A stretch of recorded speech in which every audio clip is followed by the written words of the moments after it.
So high I'm hypnotized. What's up is down, what's left is right. Chasing stars and holding you. I can't see the end, but we'll see it through.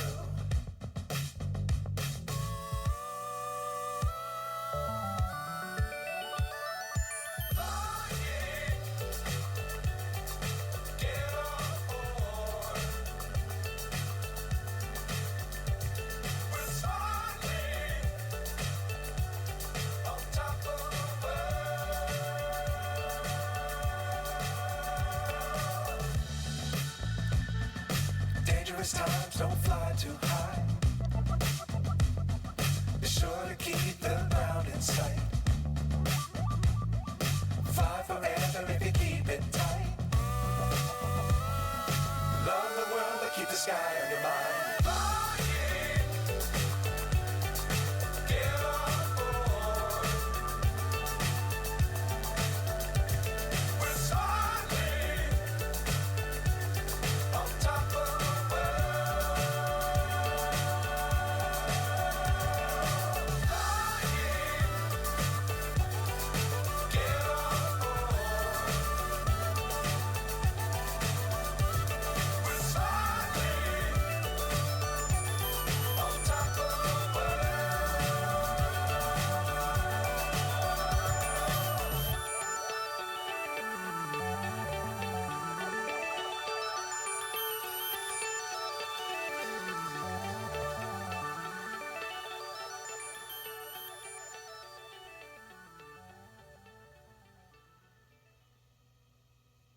Well, good afternoon, everyone. Welcome into Flying with Mike. And we're really glad y'all are here. Hope y'all are having a great weekend. I know many of you here in the States, at least, don't know how much this spreads out abroad. But it's Memorial Day weekend, the unofficial start of summer. It's when most of the pools in the country here of the United States open up. People start their vacations. I actually like to term the European Jews their holiday. And it's just, we're now into summer. And I'm going to tell you right now, here in St. Louis, it's been booming away here. Not fireworks, thunderstorms. We may see yet another round later today. But anyway, folks, we are glad to be back up and flying again. We just came off Friday, the rather longer than actually thought it would be flight from JFK to San Francisco. Today, hopefully, doesn't happen again, where we have another long flight. It should only be half what we did from Altus Air Force Base, where we left off with the E4A. We're going to jump into C32. I'm sorry, correction, C40. I could hear someone go, oh, 757? No, sorry, folks. No, I haven't gotten that one yet. And we're going to blast off for Edwards. Boy, we are just in the wrong. You know what? I think I need to just shut down this stream, restart it, and reset my mind at the same way. We're actually going the other way, folks. We're going to Andrews, not Edwards, on the left coast. No, we're going to the right coast. Maybe, did I get the right airplane? No. Sorry, folks. Oh, wow, what a flight. But anyway, I hope y'all enjoy. This is the ZIBO. Now, many of you are gonna tell me, yes, technically, this aircraft is not a 737-800. That is correct. It is actually in the Air Force fleet.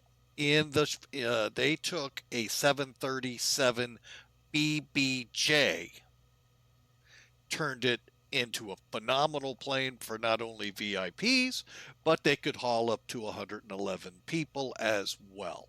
So beautiful plane. There are actually 4 of them here at Scott Air Force Base, right up the street from me, and always see them training and or taking VIPs wherever VIPs want to go. So wish they would consider me one, but they won't ask me to go fly with them. But the many of the things that go on, I tell them, if I know how to start it, can I fly? I mean, isn't that enough certification?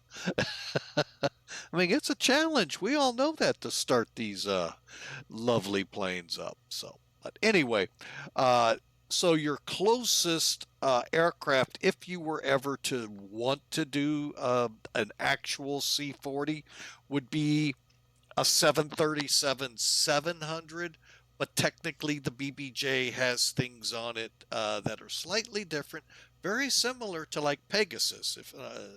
Pegasus, had to get it right. The P8, that aircraft replaced the P3 Orions, the turboprops that were around forever. They're actually a blended aircraft. Uh-oh, something's coming in. I did something wrong. I can already hear.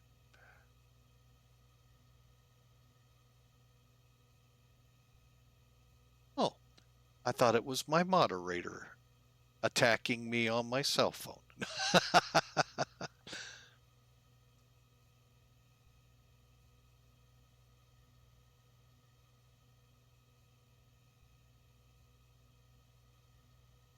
All right, something else going on. Okay, got that squared away. So anyway, it's a BBJ, but the BBJ-1 is more based off the 737-700. The P8s, it's a blend of a 737-900 wing attached to an 800 body. Welcome to the United States Air Force. Kind of like, piecing together, well, we'll take the bill of a duck and the body of this, put it together and call it platypus. Hey, why not? Oh, so anyway, that's what we got planned for you today. Today, we're not going to do a lot of flight planning. We're not going to do very much in that at all. We are just going to get this plane on the way. It's a 2.5-hour ride. So I say we get up in the cockpit and turn and burn. What do you think? All right, ZIBO. The only flight planning you're going to get out of this is what's about to happen. ZIBO is, to me, better than any of the other 737s I've ever. What was that? I just heard a kadunk, and I have no idea where it came from. That could have come from behind me. All right, so we'll just keep going. But kind of made me lose my train of thought. Okay, guys, get out of my computers. Oh, thank God for a commercial break. Subscribers, thank you for being a part of Flying with Mike. One of the benefits to being a subscriber, ads you don't have to watch. And I truly am blessed to have some great folks here who've gifted Nerd with Wings, Insuik, Hawker. Thank you so much for all the gifting you've done. It's just amazing where we are right now. And thank you, because it's kind of a rough time on the Flying with Mike side with the loss of the job, but we are still into that big time. So just wanted to reach out and say thank you to my subscribers and hope you enjoy the ad-free viewing. Our followers will be back here in about, well, according to The official clock at Twitch. Yeah, I don't know how official it is. My laptop's already back, so I'm pretty sure our followers and people that are just popping in, popping out are all back. All right, according to Twitch, we're out of the ads. Let's continue on. I'm going to bring up Sim Toolkit. We're going to do a quick look at what the flight looks like, and then we're going to get into getting it into flight. All right, when I started flight planning this about an hour ago, maybe a little more, nothing in the middle of the country was up. The East Coast was lit up, especially in the DC area. For all I know, it's back up. We'll see. Anyway, we're coming out of Altus, so we'll be on with Fort Worth Center. And you can see our route. Rockin' 3 departure to IRW, which if memory serves is Oklahoma City. Then we travel out on the J78 to Tulsa, J98 to Farmington, J112 to Louisville, J78 to Charleston, West Virginia, to the Q68 to HHOLZ and the BBONE, and then over to BBONE to bring in the Tiki 4 arrival to Andrews. So that all makes perfect sense to you all, right? And I'm just reading right here. I'm going to be putting it in the chat here so you all can decipher it as well as I have. Real quick, here's our loadout. We got, okay, now why did it do that? I put 89 and it gave me 50. I don't get it. Oh well. 11,500 pounds of fuel or payload. They're going to uplift 18,450 pounds of fuel so that our ramp weight will be 121,841 pounds. Not bad for a 737. Graciously, we're going to cruise out of here at 41,000 feet. Cost index 9. So we'll see how all that plays out. Weather-wise, we're going to be flying over the storms that rocked us this morning here in St. Louis. Probably out to the Dayton. If they're not in Dayton by now, they're very close. And Dayton, Cincinnati, down to maybe Louisville. So anyway, winds here in Altus is a little breezy out of the north, 320 to be exact. 19 gusts to 21, 10 miles visibility, a few clouds way up there at 20,000 feet. Over in Andrews, not too bad for the East Coast. 040 at 6, 10 miles visibility, and the clouds start at 16,000 feet. Really, overall, nothing to worry about approach-wise unless we were going to land at, say, Wright-Patterson Air Force Base.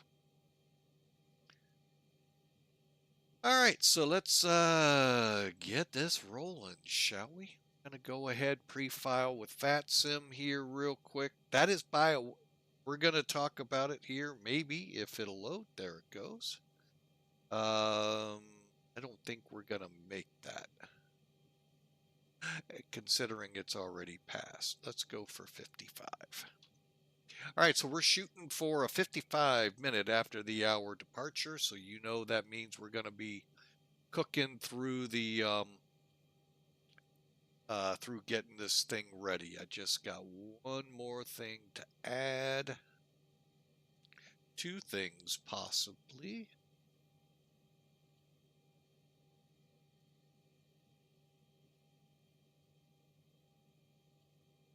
Where's the remarks? Oh, it's already in there. Cool.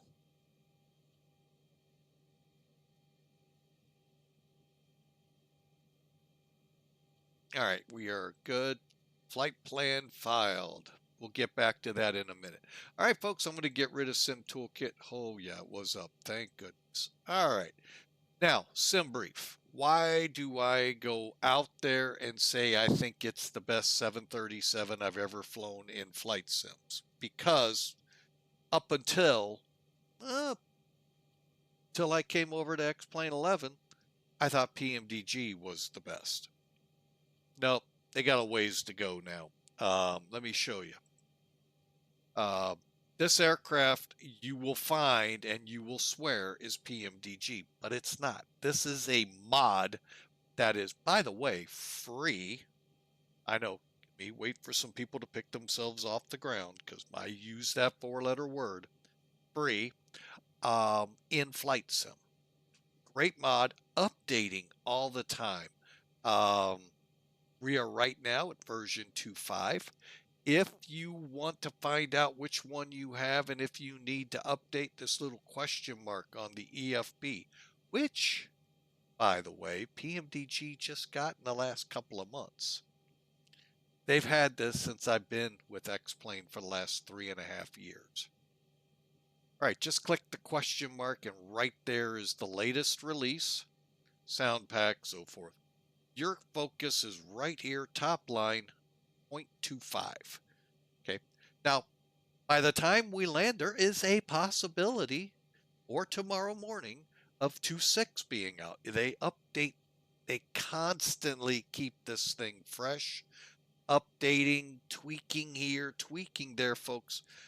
It's unbelievable, this aircraft and how they've worked it out. And thank you so much, the folks over at ZIBO and Skymatics.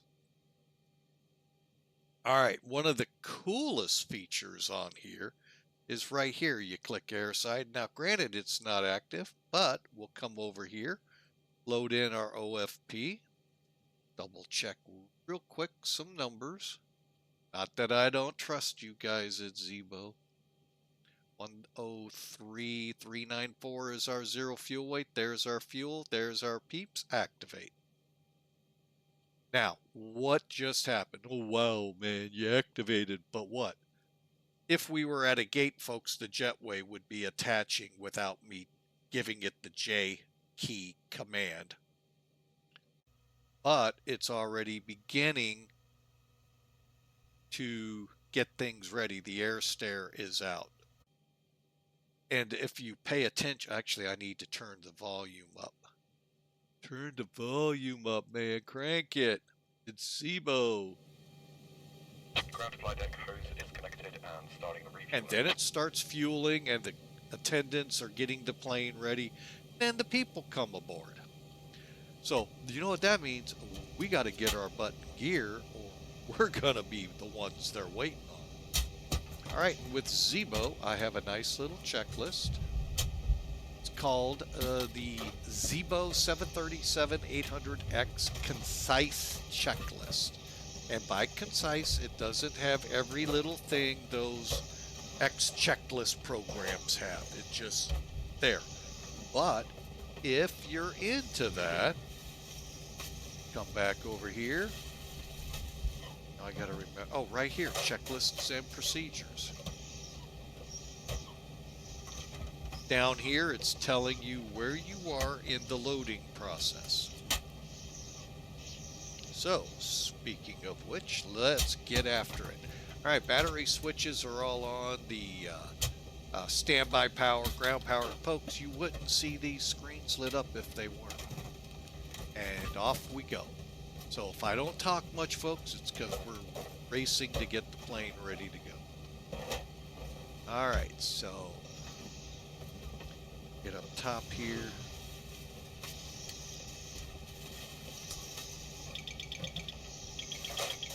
The most important thing you want to hear is if this plane's stalling, and it can be the quietest thing on some of these aircraft. They rely more on that stick shaker instead of maybe an audible.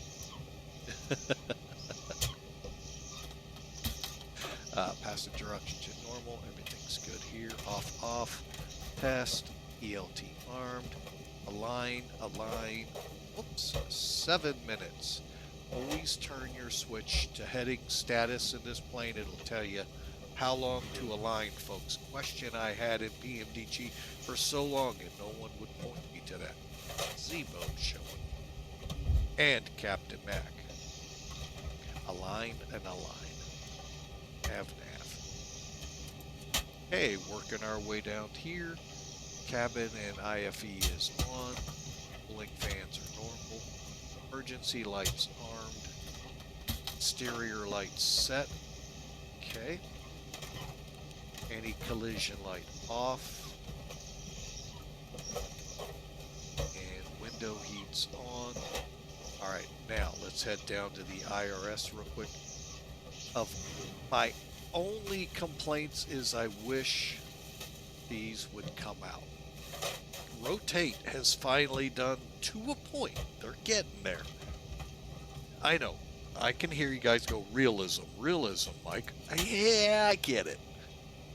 It's a flight sim, folks. I'll leave it there. Alright, so we'll get in here. Alright, FMC. Position inish. KLTS. Next page. Today is even day, so we go here, here, here, and KADW. All right, we have the basics, so we can continue on now. So when we align, we should be going right into setting up our flight plan. Okay. So probe heats off, anti-ice off, engine pumps for hydraulics are on, electric hydraulic pumps off, fuel pumps are off, trim air is on,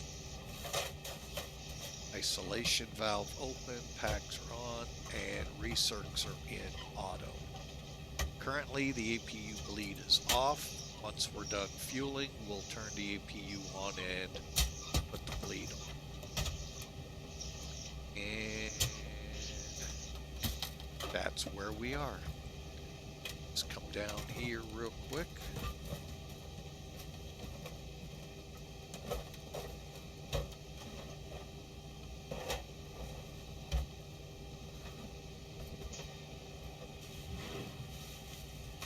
Okay, we're putting on how much fuel again?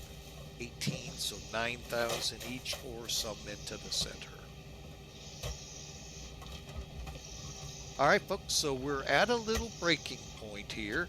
I'm going to actually skip ahead, get a couple things started, verified when we're ready to taxi.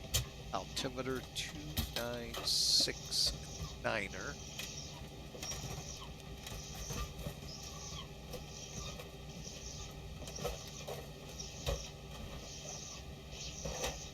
Okay, you can see the other sides updated.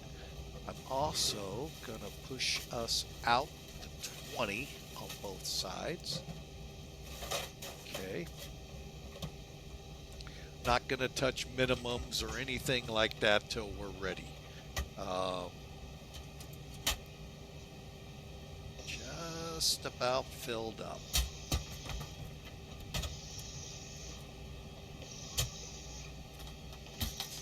And it'll tell us when they're ready. Okay, so altimeters are set.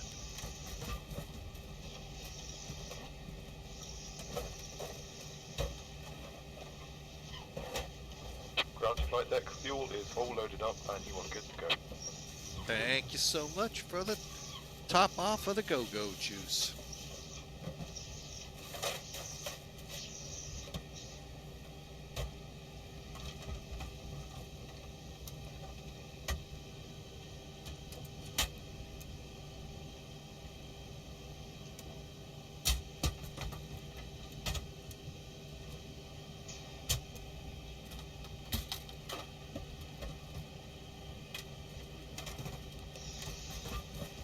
Okay, APU is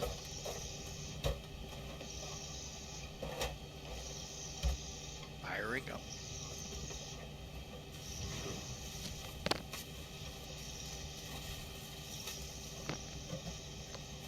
Hope y'all are having a great weekend. We had yesterday. We were talking a flight, but we had to shelve it for a couple days. We ended up on a little bit of a road trip to western side of St. Louis to our middle daughter's new house, and it was a family get-together. Our daughter from Rolla and our daughter right up the street all converged, and we had a nice time there while they were putting things still together in their new house. It was a really good time, and no complaints. Tomorrow will be a shortened day. Have another family event, folks. It's that time now. It's summertime, so we'll hope to still be kicking streams out, but it's a holiday. We'll do the best we can. Okay, we just put the APU on the gen. Here comes the bleed. And now we're up on the APU generator on our display here on the AC/DC display. Now, technically that means I could disconnect and will from ground power. And now we can officially continue. Okay, so we got our alignment, left and right resurgs, engine bleeds on, fuel, APU start, let's fasten seatbelt sign coming on. And altimeters are already set. Let's get back down here.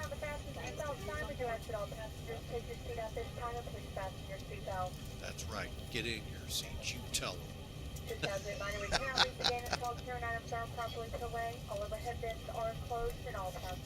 And by the way, your AP. Why isn't it not showing you? Did I go in after this flight and make some updates? All right, so another feature that has come to ZIBO this year, maybe it started last year, those guys could be the one to verify, is this lovely feature where so long as you have a SimBrief account, so long as, and I recommend the downloader because then you can make it always go where it needs to. You just got to get the ZIBO file. You don't have to set this up to your account. Just download the file, put it in, and just click request.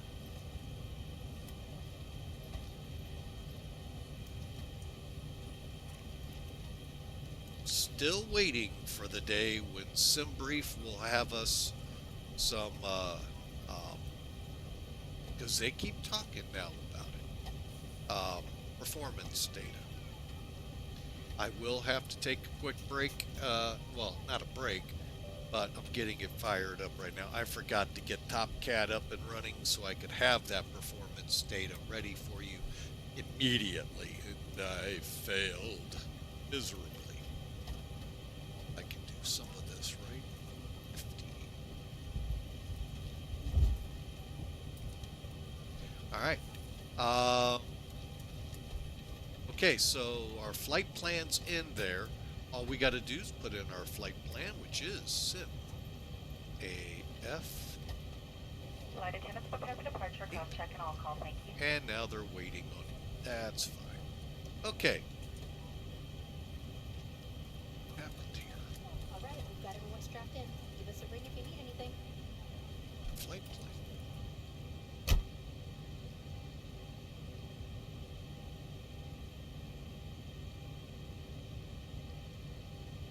Hang on, we may have more work to do here than I thought, which is fine. I'm just not certain what's going on.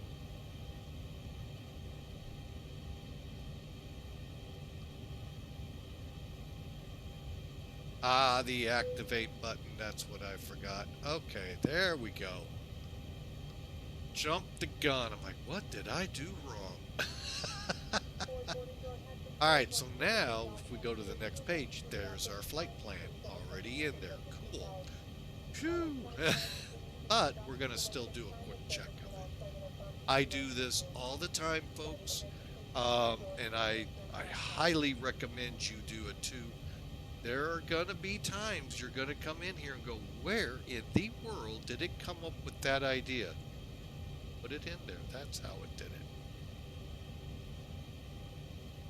Okay, and this would be nice when I can pull this out, but it isn't, so we work around it.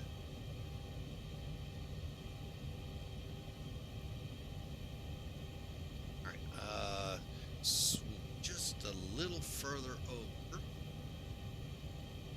That way you see I'm not hiding anything. Alright, so here's our flight plan. We're just gonna use the step key here. Remember we had arrows for Airbus. Here it's a step key. And we're just, you know what? Back the truck up. Alright, hang on folks.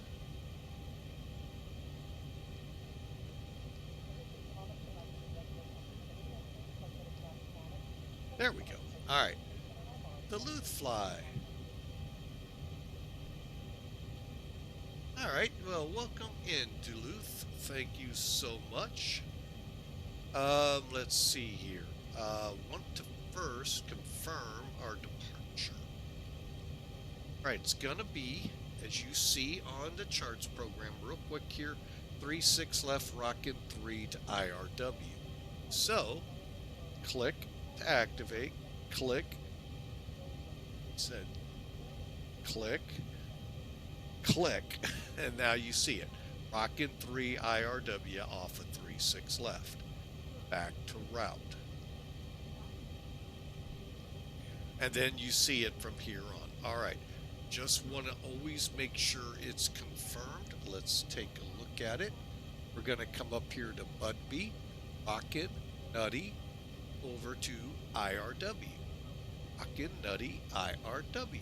Off of Buddy. Not bad. So far, so good. And then now we just kind of follow all the different fixes. So, and we're watching up here for anything to go really astray. Again, the step key.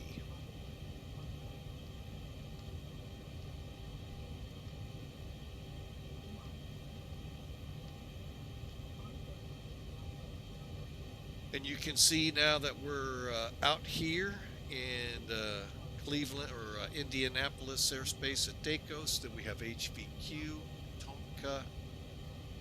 We got a couple we can't read. Let me zoom in. Ron's and HHOLZ coming up. Ray, Libby on the arrival. All right, so where was Bebo? There's Bebo. Alright, so we'll go back to the arrivals page. Now, it's already got us on the Tiki 4. Now, currently, we are looking at one left. Let's see why it says not used for the ATIS. That's because they're landing on the one. Oh, okay. The reason for this, folks, is while yes, the winds favor heavily runway 1, the problem is Reagan and Dulles.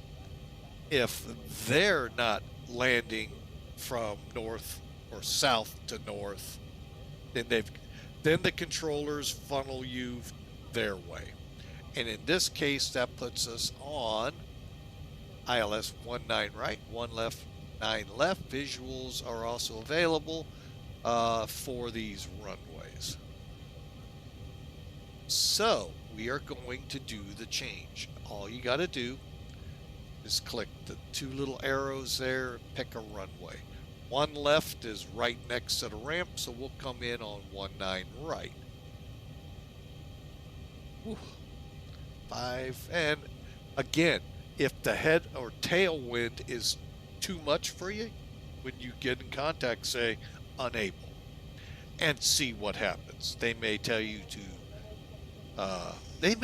some places to go that's not comfortable, but unfortunately, you know, we have to sometimes go against what we're comfortable with in the hopes that it will help the traffic. All right, so now let's look at the approaches. We have an ILS to 19 right, an RNAV, and a TACAN. Okay, we're not going anywhere near TACANs. We could do this RNAV. I'm just going to stick to the easiest, just do that. And we'll just shoot the 19 ILS. So ILS 19 right, Tiki 4, EBO. Again, go through and click them even though it said active to make sure you see selected and then execute. Now, what'll happen? Yeah, we got to go through it. Doink, doink, doink. All right, so we are now set. What I'm going to do is bring in the Tiki 4. We're coming in from BBONE right here. So you can see how this works. It's bringing us in where technically that would be the way. What will most likely happen, they're going to run us, and bring us in this way. Most likely. That way we stay away from those two airports. Why we can't do that to start with, who knows? But anyway, and if there's no controllers, well, we'll see. All right, so BBONE. Next up will be Luray, then LB, Tiki, Glyph, and Higpo. And then we should get a vector, and we did. This is what you were looking for, that or a discontinuity. So go through, make sure you don't have those. And I see that's perfect. Okay. So hang on a minute. Previous page, Tiki, click, click, and we'll keep the vector in because we'll work our way around to get in and we'll leave it. So that's all looking good. Then from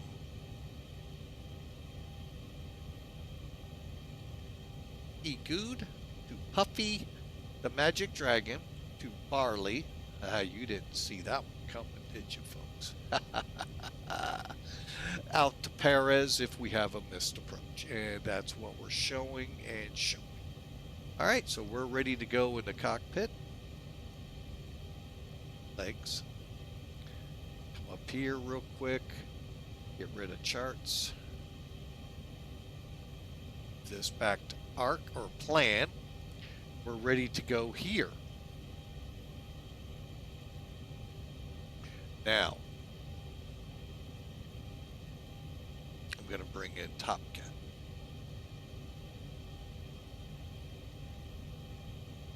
All right, Top Cat, folks, is a payware program, and I use it exclusively on the 737-800, 767-300, and the MD-11. It just gives me performance data that you could go from what comes up, but I like to see how close to what they're saying. So it's your call. And with the advent of what SimBrief said they're going to be doing here in the next few weeks, months, whatever the time frame is, I look forward to seeing that.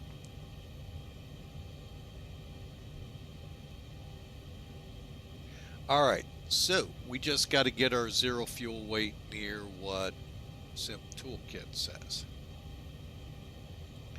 103,394.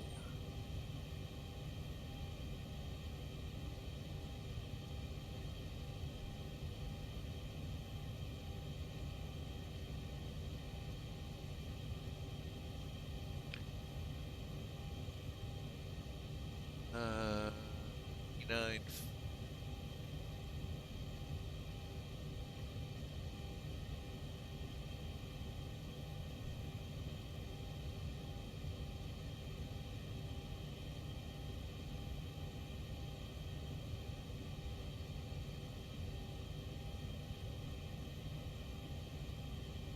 Okay, did we just throw the fuel on? 18,000. What was it? 447. Put our trip fuel in. 11,638. 500 pounds for the taxi. And there you go, folks. Everything closely will match up. Philadelphia is our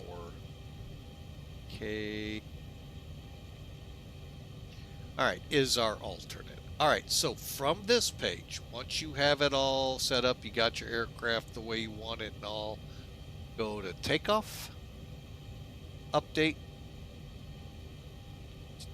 and it's going to tell you 320 at 1934 degrees, 2969, dry runway. You can change that. You can change where you're getting your weather from. If you want to get it from VATSIM, go right ahead. Or I like just going with NOAA since it's real world. Okay, once you have your runway in, it tells you it's 13,440 and so forth. Click compute. That's all you got to do, folks. That's why if you have it set up real quick, boom, boom, boom, you're going. All right, so 133, 133, 136, D-rated takeoff 2. Perfect. Back down here. Over here, let's make it so you can see what we're doing.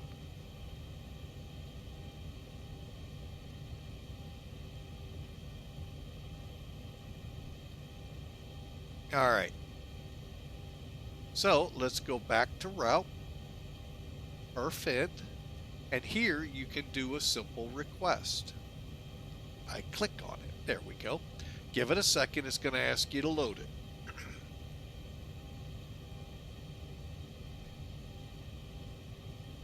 Perfect. Okay, now you're not going to get a activate or execute. It's just going to go with these numbers. So there's your zero fuel weight, 103.4. Reserve for today. What I use, folks, I just do it right from I can do it right from here or right from SimBrief. So let's go back to weight and balance, weight and balance. All right, so we've got to have, you know what? I was wrong. Let me go back to SimBrief.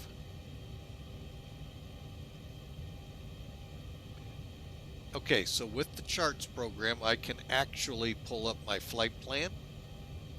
There it is. Okay, we have to make it to the airport we're going to, Andrews.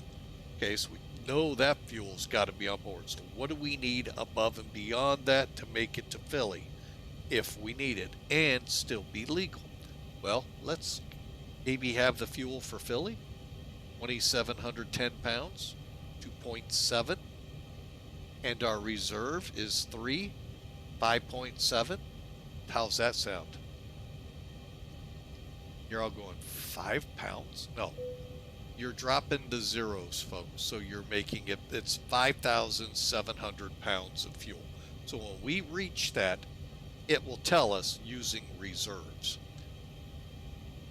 However, in some cases, folks, you're going to have that message because you haven't got the winds working for you yet. So you got to kind of, when it says it, look, see what you're doing. All right, so we're back to Top Cat. All right, so we got everything in. We planned 410. Okay, and it's going to make sure everything's good with that number, and it looks like it is. Here's your cruise wind, here's your temperature outside and all of that good stuff, 18,000 transition. Go to N1. So let's watch and read the page. Okay, so it's saying takeoff 2, takeoff 2. Now for the numbers you got down here, folks, put in 56 under select. And what we're doing is telling the engines to not give us a full load of power. We're telling them to back off so we can save just a little bit in them to try to get these engines to their overhaul point. Because, folks, that's an expensive foray if we start playing with jets. Click CG. Go to the next page. Many of you don't. I do. Runway winds 320. Diagonal 19. Slope. Okay, here you got a plus sign or you'll have a minus sign. Plus is up, minus is down. All we got to do is use the first letter. U. 0, 2. Will it drastically affect your takeoff? Probably not. But it's just that one added piece of information, making it a little bit more real. That we're able to do. Dry, wet, we're on a dry runway. Temperature for our select is 56. Outside it's 33. So now we go next page, back, and we're going out of here flaps 1. If we would have gone out, we could technically probably go flaps 0. You're not going to find that anymore. All right, so let's look here. 133, 133, 136. Folks, I'm here to tell you that's pretty doggone close. But I'm going to go with that. And that's what I'm looking for. How close are we? Are we in the right ballpark, or do I need to head over to Comiskey to get it done correctly? And folks, we're just about ready to go. And let's see, got that all done. Let's just move up, get our panel set up. We're taking off at 138, so plus 10.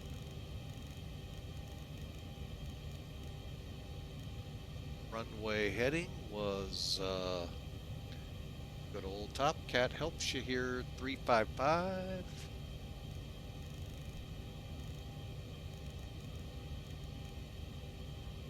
And let's see if this departure has a top altitude. Get it pre-filed, 9,000. We'll see what approach does. Okay, so we're set up here. We just need to flip the flight directors on, and auto throttle stays off. Fuel flow reset. Quick.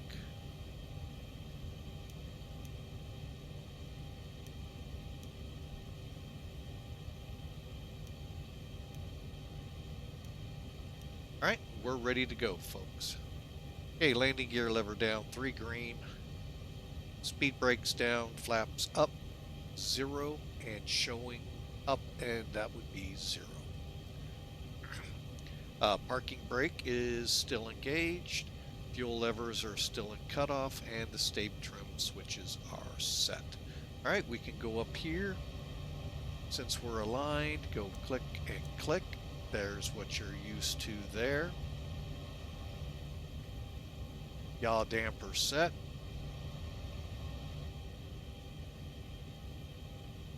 And folks, we are ready to go.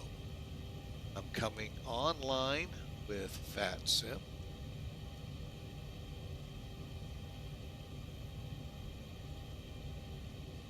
Uh, 37 8.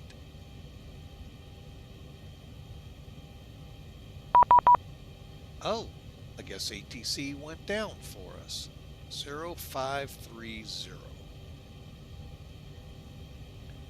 Oh, I hate when it does this.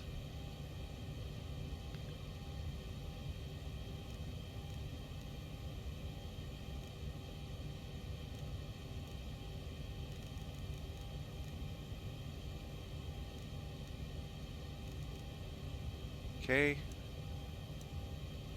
On. Oh, you can't read these for nothing. Hey, there we go. All right, and we're ready to go. Rock this over to 22,800. Yeah, they're down.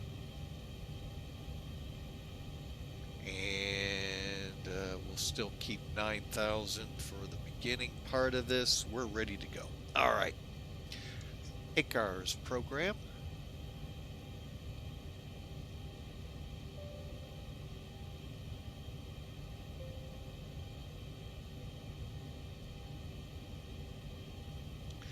We've had a lot of fun with this, folks. We always forget.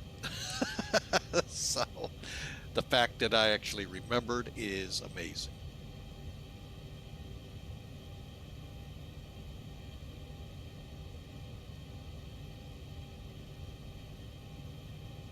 It just takes a few seconds to load up. La-dee-la-da-ya-da. There's the flight. Fly. VATSIM. Routing. Standby. Actually, help myself out a little bit more.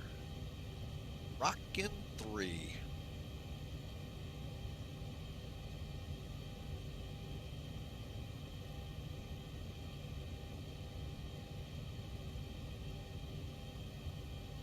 Really?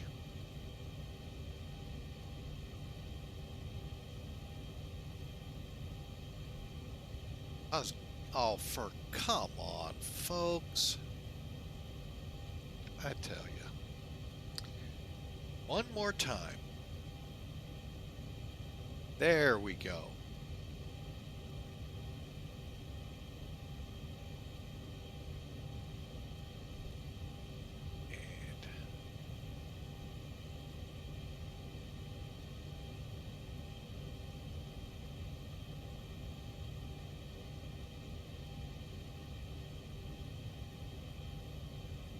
All right, we're on and ready to go.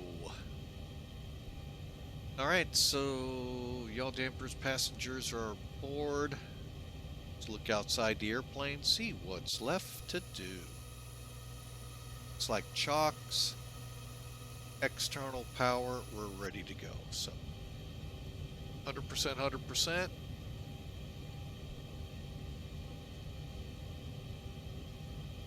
Ladies and gentlemen, from the flight deck, welcome aboard our flight today.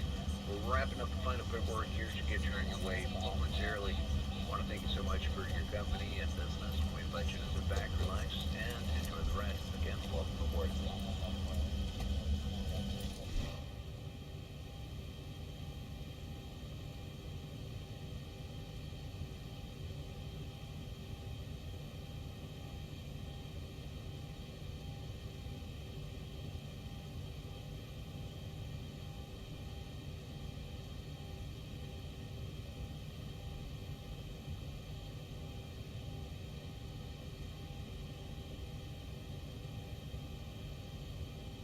All right, that'll work.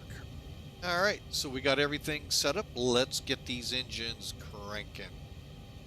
Oh, we got to be on CTAF, folks, now that we don't have controllers. So, to do that, hang on, let me bring this up so you can see this. Not that one. Where the heck did it go? There it is. Oh, I love sometimes trying to find things on here.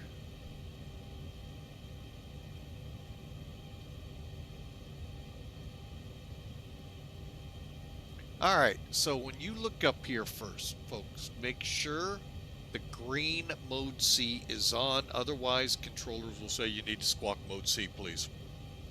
That's why. To do that, either turn your squawk mode on couple of notches or turn your actual transponder on in the panel. All depends on the plane, folks. But you could technically stay on where I'm at right now and they'd be happy. They wouldn't know. But anyway, we need the CTAF frequency, Common Traffic Advisory Frequency. Keyword advisory, folks. Do not expect anyone to tell you you are cleared. No, you are just announcing your intentions, where you're going, all of that fun stuff. is just like Unicom, except now you're on the actual whatever frequency it is for that airport. The easiest way to find it is to type a dot in the chat of your pilot controller, your VATSIM controller. Okay, CTAF space and whatever the ICAO. Remember, that's 4 characters. KLTS. Enter. And then it's going to tell you switch to 1965. So 19650.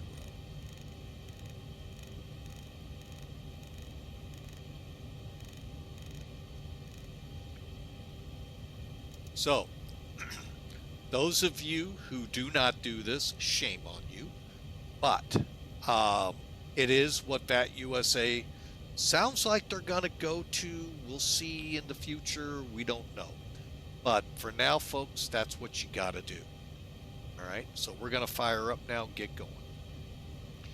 All right. So System B on. Packs off. Wax off. Anti-collision light on. We could really go down a rabbit hole with that one, folks. Anti-collision lights, you private pilots out there. I know, it's not the same in a Boeing. We'll leave it there, folks. It's not worth it. All right. I'm going to go ahead and put this on engine now. And for now, this one on legs. Okay, with the packs off, APU on, and the bleed on, go.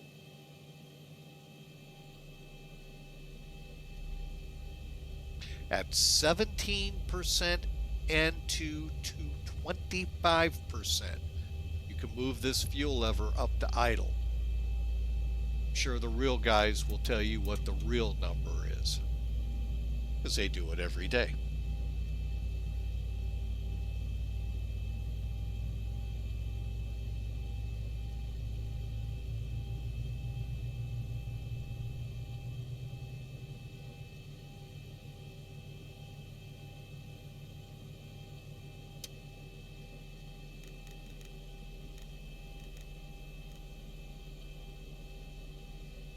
Okay, we're about stable. Now, what I will do is what I've seen on several different 737 flights I've actually ridden on. Many of them will actually put the generator, then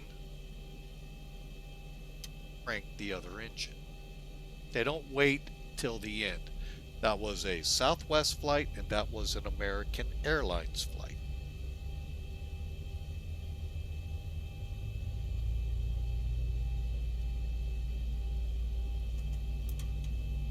Okay, waiting to see the fuel. And by the way, folks, we're not pushing back. We're going to pull forward, head for the runway.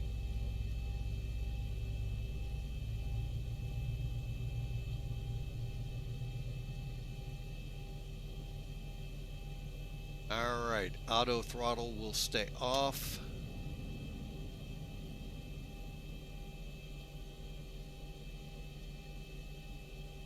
And you know what?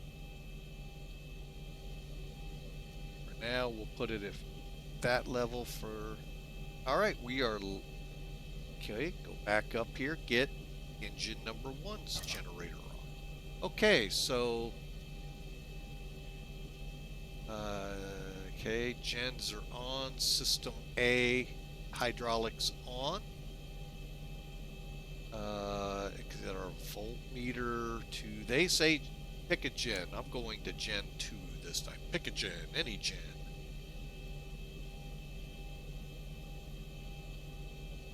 Probe heat on. Now would be the time if you need anti-ice, good time to get it going. And then your packs. Your isolation valve up, APU bleed up.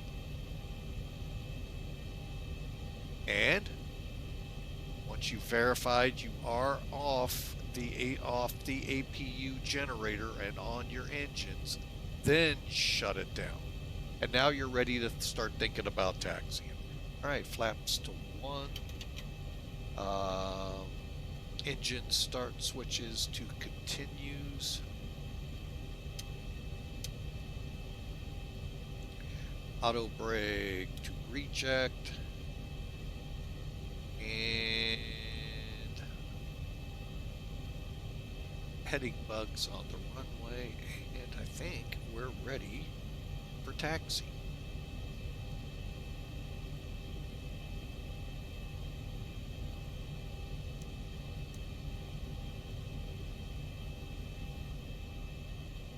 Brakes off. Fuel. Oh, that would be a good thing. I'm shocked.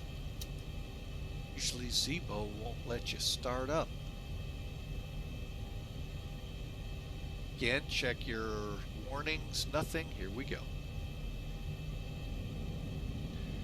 All right.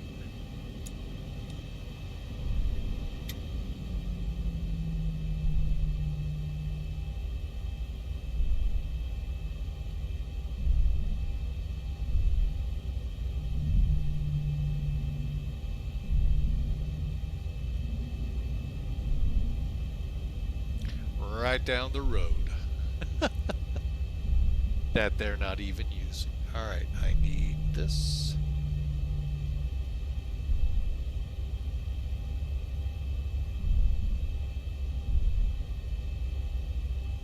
See how loud this is. All right, we're going to come up here.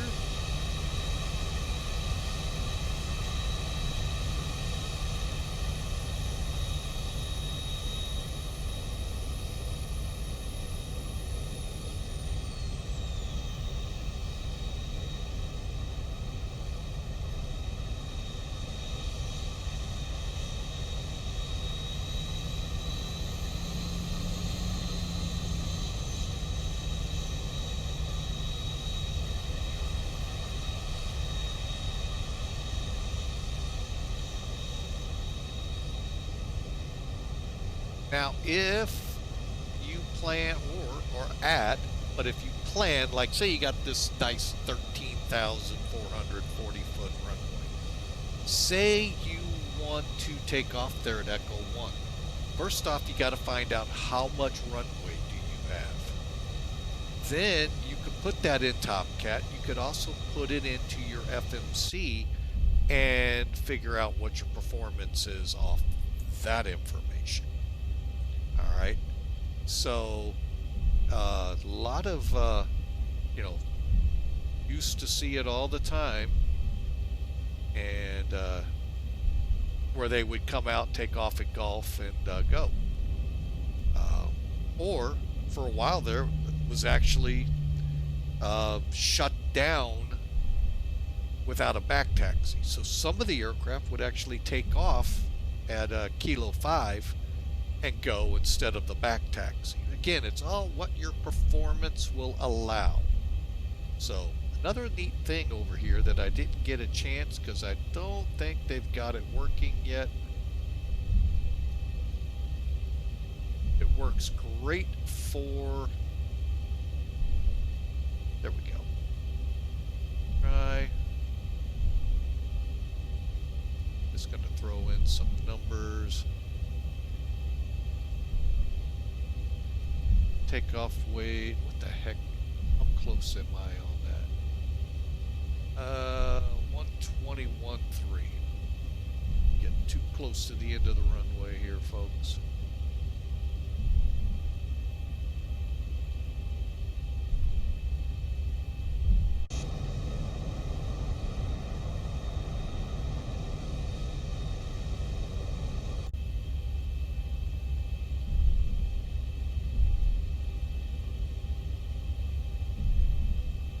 Not getting it over here.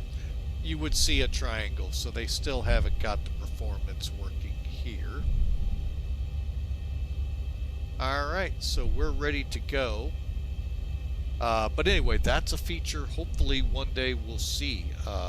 really look forward to that, either through SimBrief or ZIBO itself. But the landing, we'll get that set up in flight. Alright, real quick recap here. We're going to fly runway heading to Buddy, and then we'll be on the run. Max altitude right now 9,000, and we're cleared we're ready to go. Final takeoff checks, timers of VNAV, LNAV, lower cam blanked. Sounds like the match game shows of the 70s, not that crap they tried calling a game show a few years ago.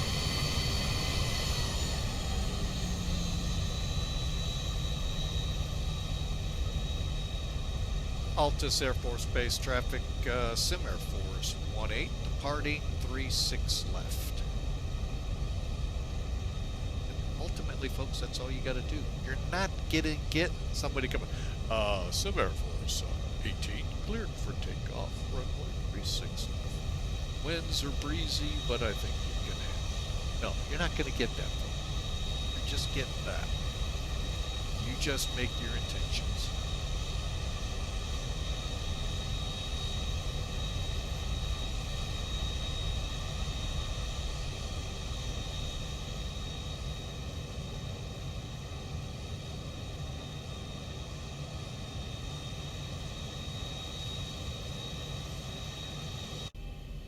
Hey, lights on.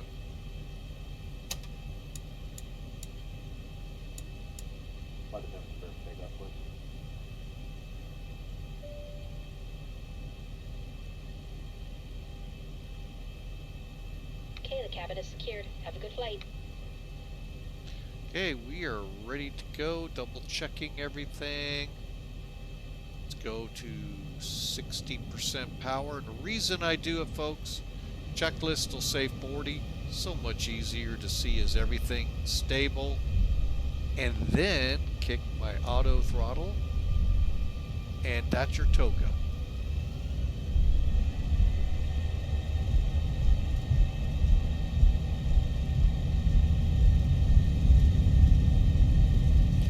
Rolling, rolling, rolling.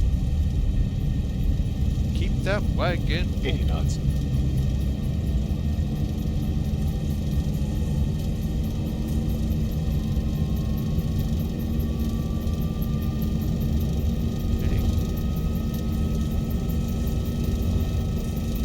V1, rotate.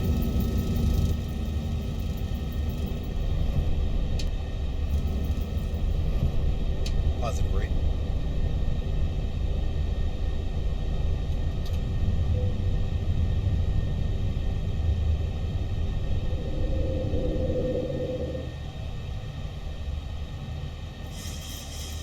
$400.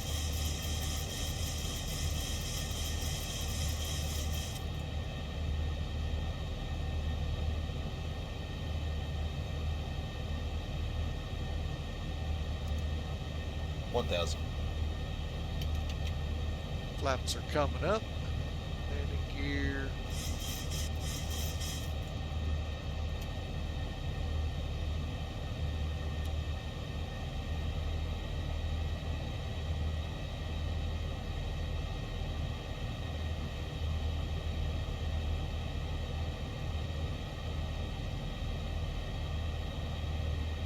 We're on our way, folks. 9,000 will come pretty quick, but we'll just keep rolling.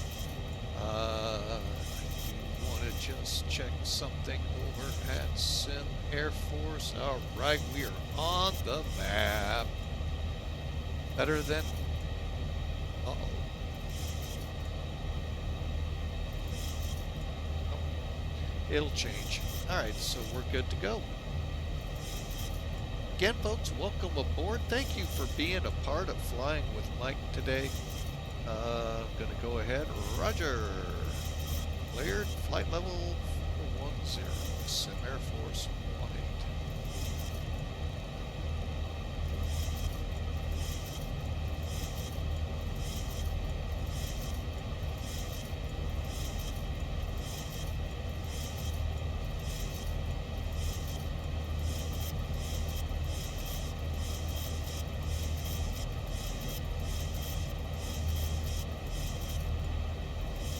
All right, and last but not least, folks, auto brakes are off, flaps are up, landing lights go off at 10,000, and we're on our way.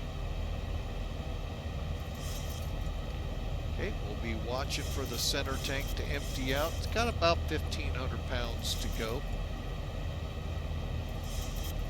And then one thing I like to do is try my best to keep the heading bug centered on our general heading, just in case something weird happens and we start turning back.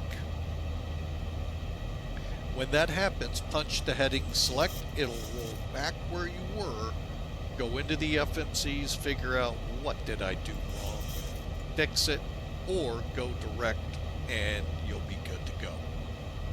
But we're on our way, folks.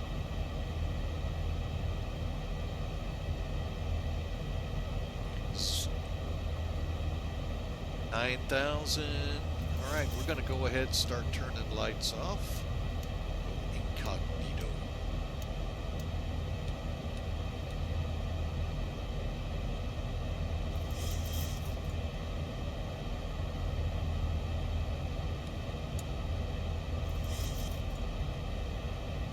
Okay, we're on our way, folks. Aircraft is beginning to accelerate to climb power. Climb 2, it'll wash out to climb 1 or climb, depending how this all put in there. But folks, we're on our way up, and we've got 18,000 here shortly to set to transition.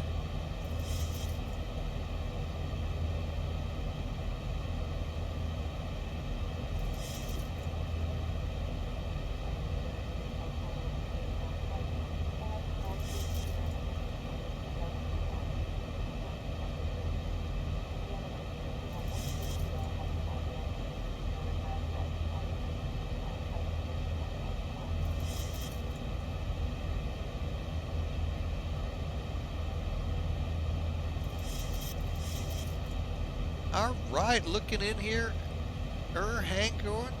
We'll get that out correct. Air hang gunner, welcome in, and thank you, sir. We'll try to do our best with a nice flight. Yeah, I'm not doing well with English today, folks. It is a second language to me.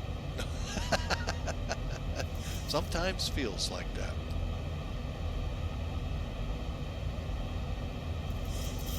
But again, thanks, folks, for all being a part. We sure love having you here. And we're on our way. We've got about, and I thought for a second I read an hour to Andrews from here. I'm like, really? I'm like, no way. 3 hours. But let's get some altitude and see what happens.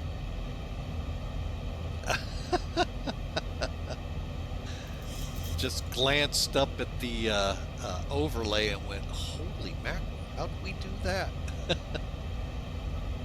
2 hours, 58 minutes. Folks, if you watch that, you're going to see it get close to an hour here real quick as we get up a little bit higher. So,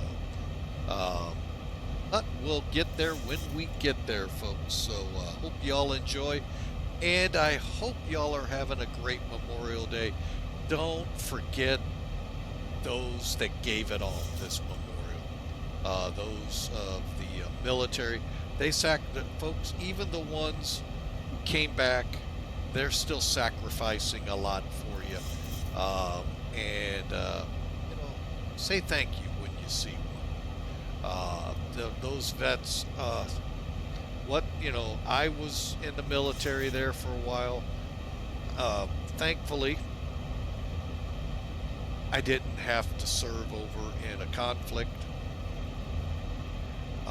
But those of you that did, I wholeheartedly tip my hat to you. And thank you so much for all you've given. And your family. Folks, you don't realize, yeah, we have a soldier that's over there. We have a family without their, without the father, without the spouse in the house. And it's, that I can attest to, but not again due to war. It was due to just having to serve in a different, serve something. So again, thank any vet you see this week, folks. Anytime, folks, not just Memorial Day. Anytime, because they gave it all for you so that you could have the freedoms that you so sometimes push to the limits here.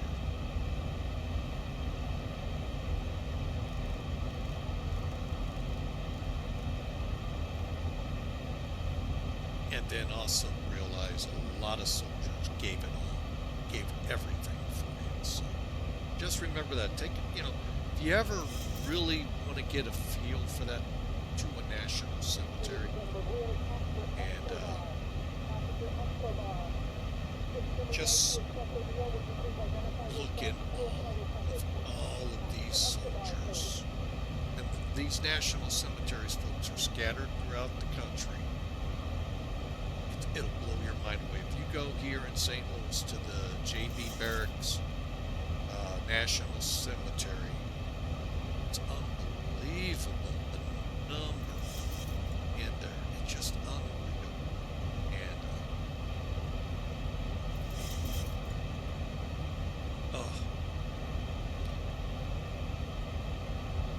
And so anyway, it's Memorial Day. Also, folks, I know we do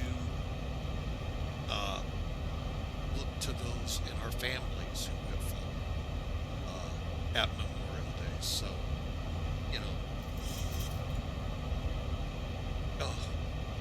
it's a holiday. It's hard for me to have celebratory tones, but then I know where many of my family have so.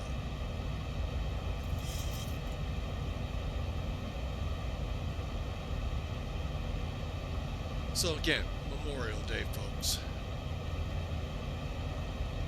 Very, as you can tell, very tough for me. I don't know if it is for you. It is.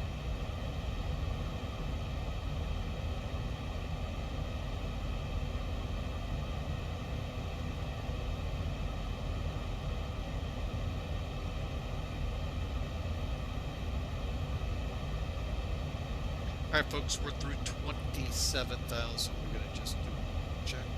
So out. And our pumps. We're still doing good. And get cruise here shortly. A little higher than most of you are used to in a 737. Welcome to a little bit of what's called corporate flying. We've seen it when we pull out the Citation 10 and head up to 45,000. So, but we're on our way to Andrews Air Force Base, folks, in Maryland. Always got to think, is it Virginia or Maryland? And I went, wait, it's on the Maryland side. And no, I am not being a proponent for DC getting statehood. Sorry.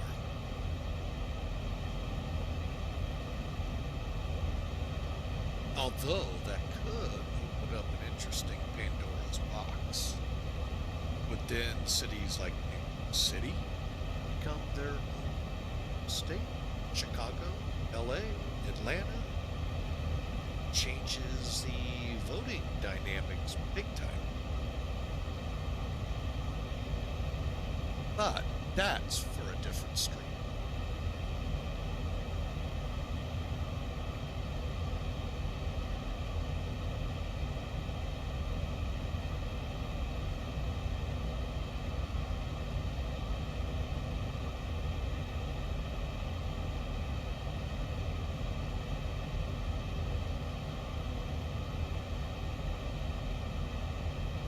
You know what? I have not looked at the weather map here.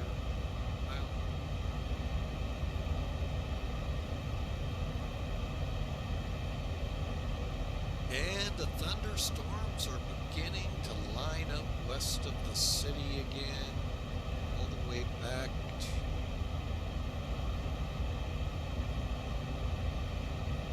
Springfield for sure. And yeah, Springfield, Kansas City, right in between them, man. Wow. See how these turn out. But anyway, folks, we're airborne. 31,010 to go.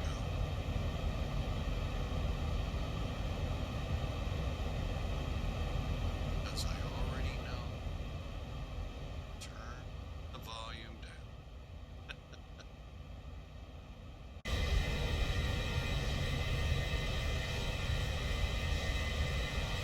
There you go, folks. C40 on its way to Andrews Air Force Base.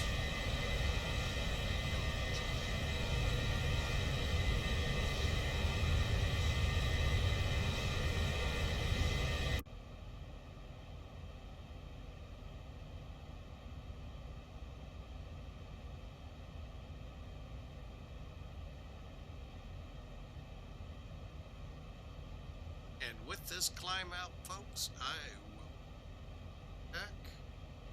Gonna grab some coffee, use the restrooms. I hope y'all enjoy, and I look forward to chatting with you. Any questions, comments, anything, love to see it in the chat room. So I'll do my best. We'll stay off politics, believe me. It's as close as I want to get to it. But if you have questions about ZIBO or in general flying, I'll do my best. You may make me have to get homework, which will not make this 59-year-old making me go back and do homework. Just kidding. But anyway, folks, you know, any questions, let me know. Be right back.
All right, folks, we're back with you.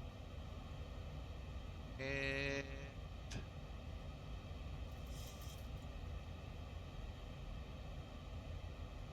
headed towards Tulsa town. About 71 miles to go. We're almost top of climb.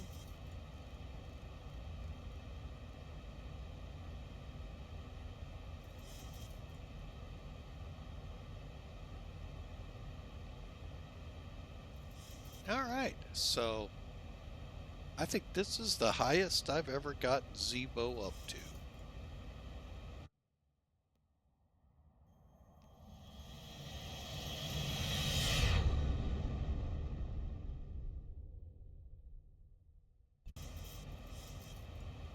Okay, we are at 41,000.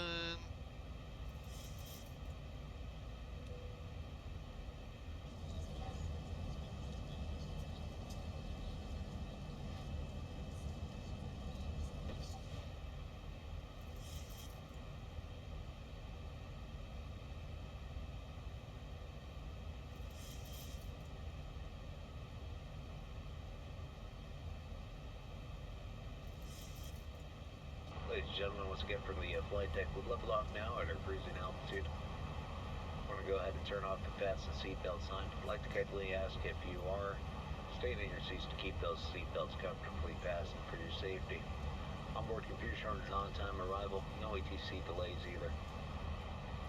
We're going to stay quiet up here, have you enjoy the flight and the service.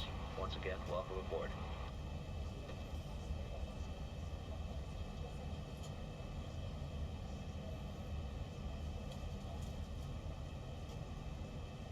Pretty much a beautiful day, except for, let's see, is that Tulsa right there? Right there, okay. So we should start to, you know what? I have to turn some stuff on here. Hang on. Weather.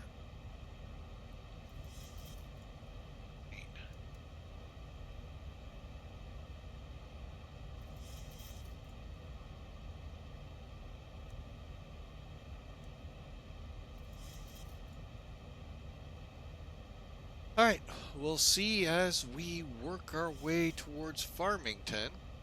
We're going to be on the southern edge of those storms. We'll be more worried about them. Oh, they're already they're up past Columbus now. Wow, they picked up some speed.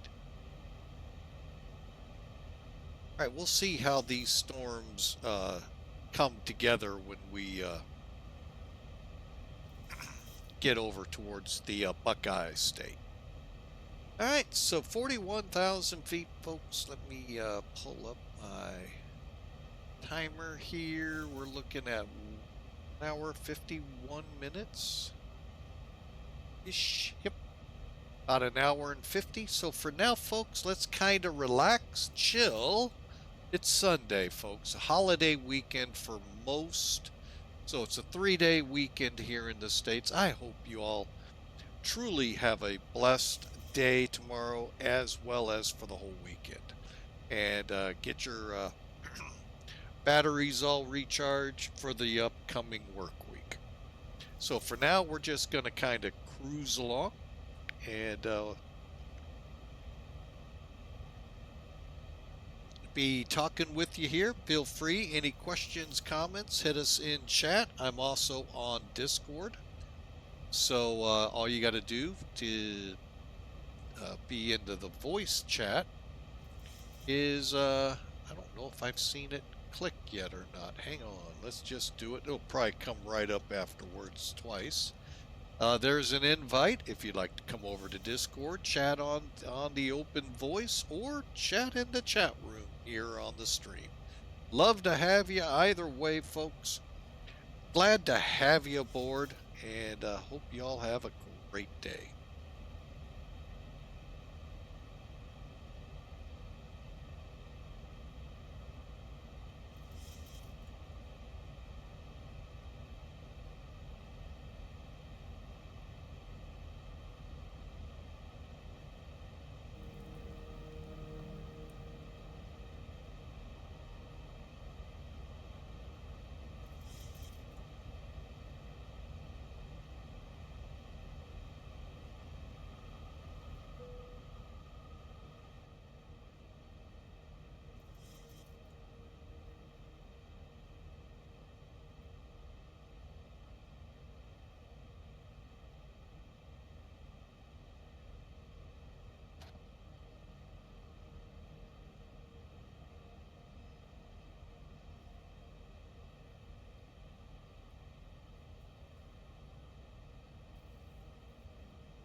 Just getting some sound set up here, folks, for the flight across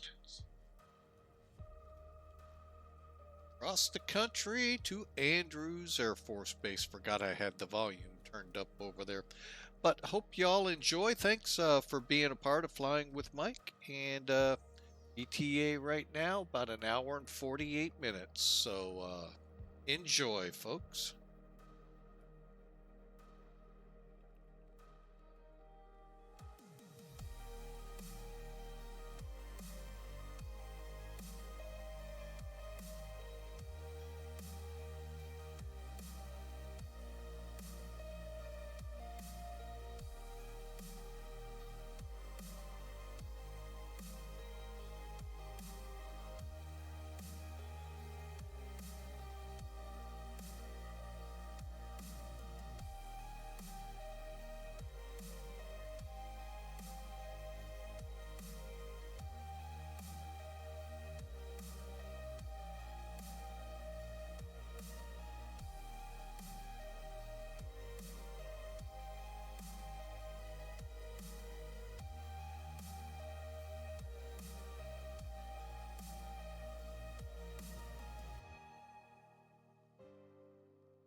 see the end, but we'll see it through.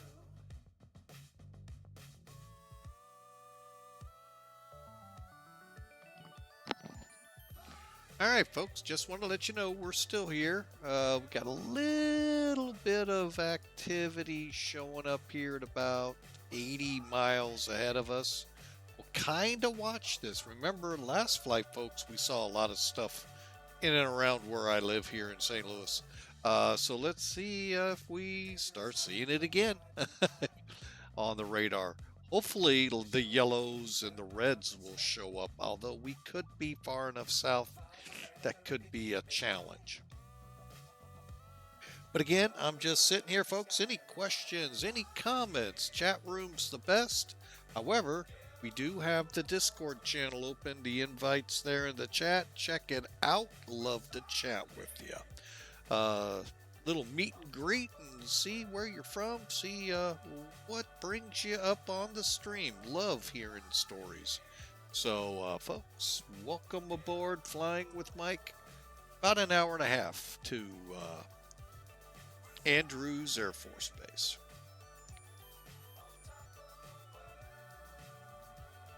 And before I let you go here, I'll just be sitting on the side with the earphones on. We'll just kind of mute the mic. Just give you a little quick background about me. I do have a private pilot's license, earned it back in 1983.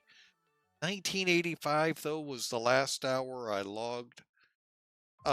Life was just every which way but loose, and it happens, folks. I just stopped flying and regret, but I can't completely say I regret not flying. I loved flying, folks. Hence, I'm always on. But nothing like flying. Those of you out there trying to get your private pilot's instrument commercial ratings or do it for a living, real world, know what I'm talking about. You get up in the sky, folks, there's no office in the world like that in the front of an airplane, to me at least. But anyway, fast forward to about 1998, 99, 2000 time frame. We while still driving the truck over the road, we started into flight simming. I think FS98, but it might have been 2000. Either way, from there on, folks, the story was written.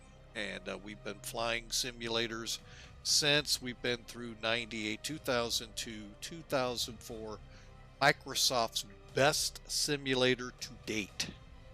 I know, I can hear a lot of you cringing out there. That was the best. FSX, while at first really tough to get your hands around, once you got a computer up to run it, was pretty good.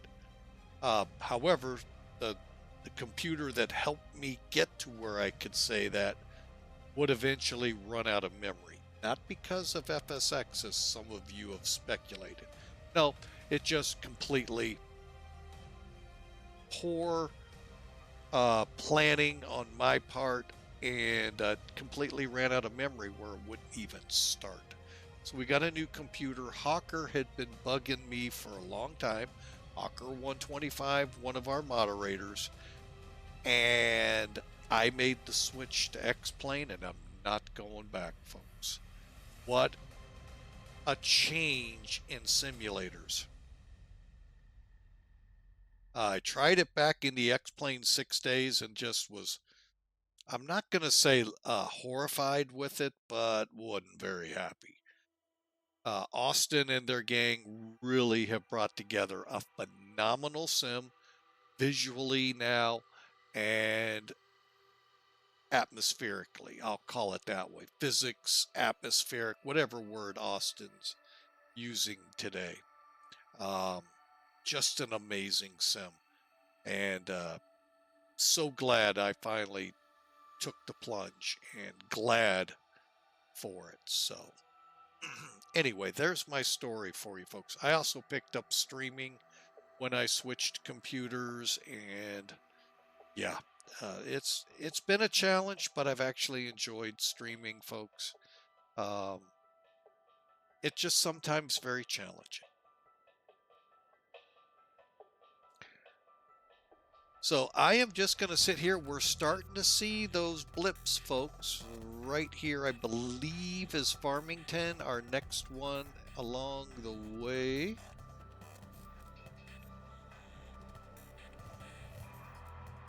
I lied. Farmington. Okay, and now I gotta look. Did not know we had a... Oh, Springfield, we do turn. Okay, I thought we were direct Farmington. That's what I get for thinking, folks. I should have learned that in the military. All right, well, let me get Swingfield in here on the radios. Doggone it.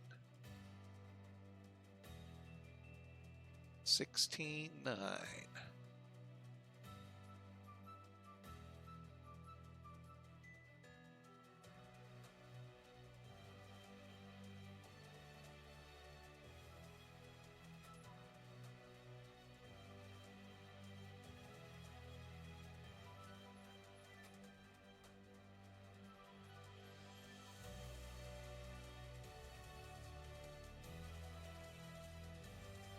All right, there we go. Get Farmington lined up.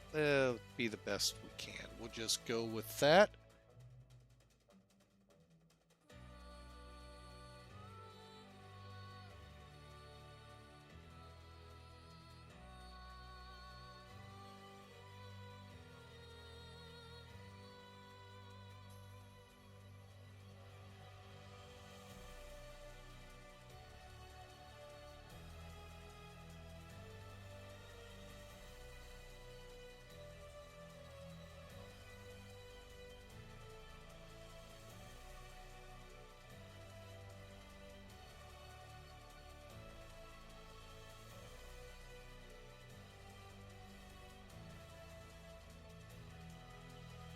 Oh, wow. I wish I'd have seen that.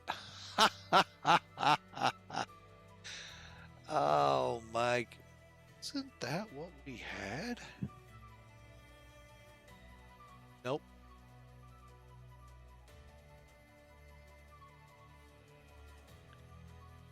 Oh, my. Well, that's what we get, folks. What I'm going on here. Okay. I'll let you see this because I normally try to catch it, but I didn't this time. I'm going to bring Sim Toolkit in. All right. Sky Vector. It's easier to show it here. We first put the flight plan in KLTS, KADW. All right, so that's going to put it here. Now, let me draw in our flight plan.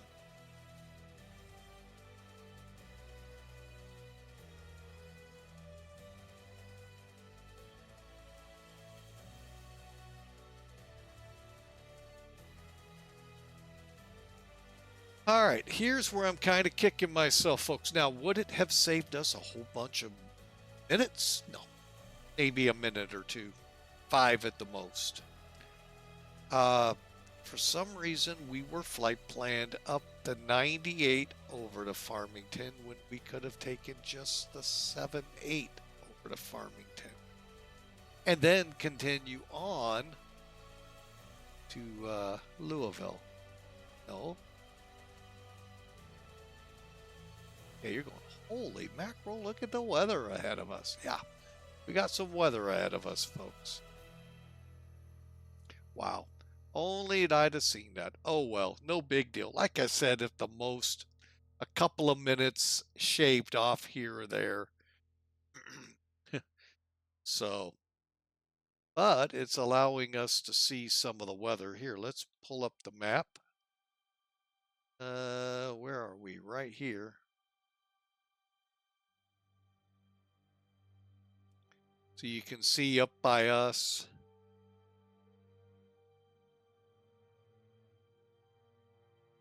some weather up there. So, but anyway, folks, it's doing pretty good.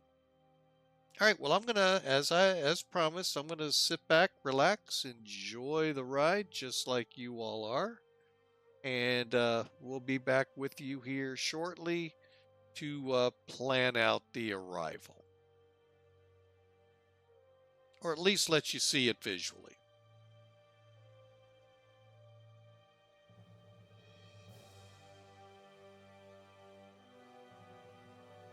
But again, voice is open in the Discord channel, as well as you can always chat in the chat room here on Twitch.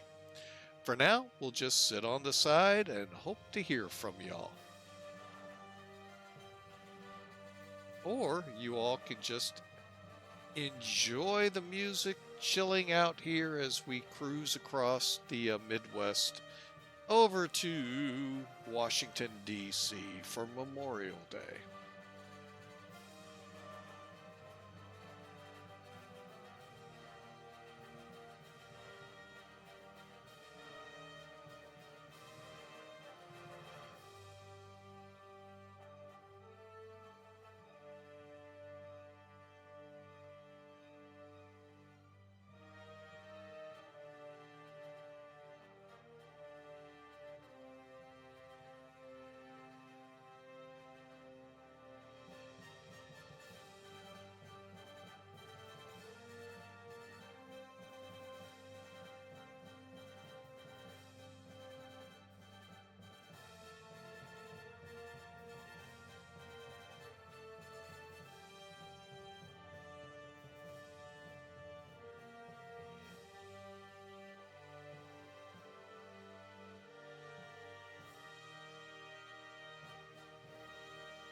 All right, well, looking at the sim aware map, East Coast is lit up again.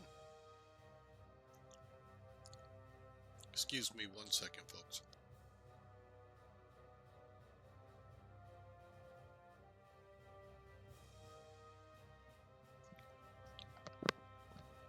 All right, sorry about that. It's funny, their map is not even showing the thunderstorms that are out here right now. Huh. Wonder why.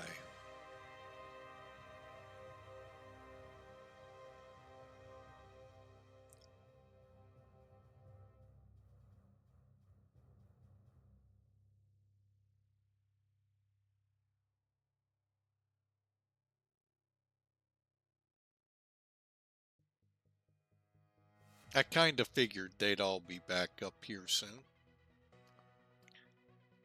All right, so let's just keep going across the country.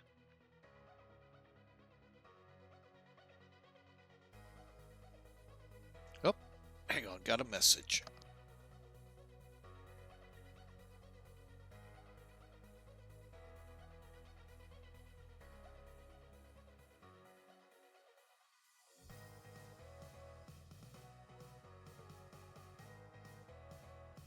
All right.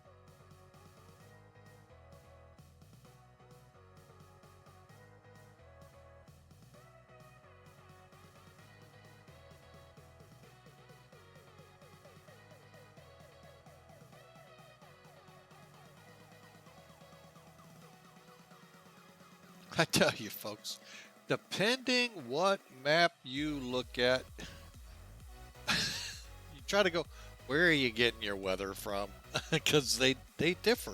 Sky Vector is different than the rest. And we just got put under a tornado watch till 11 tonight. So a lot of storms lined up to train across St. Louis to get here. So another rock and roll night here. All right, so Farmington is now 39 miles out. So what's next for us to fly over?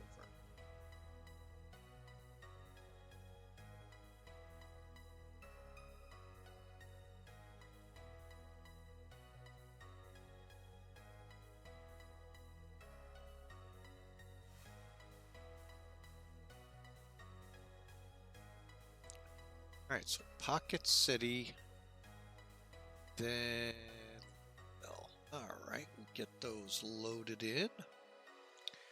Let's see, Farmington, so we'll put Louisville on this one. 114.8.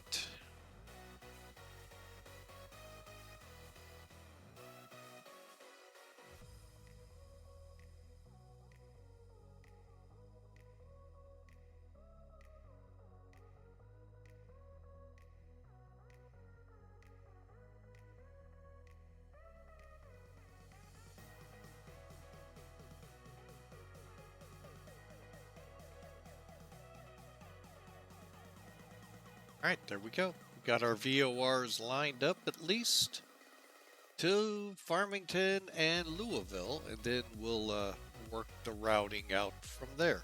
So hope y'all are enjoying, and hope you enjoy the day. And just be on side questions, comments. Love to have them, folks. Just put them in the chat or come on voice on the Discord channel. And as we get into controlled airspace, folks, we will turn the chat off on the Discord channel.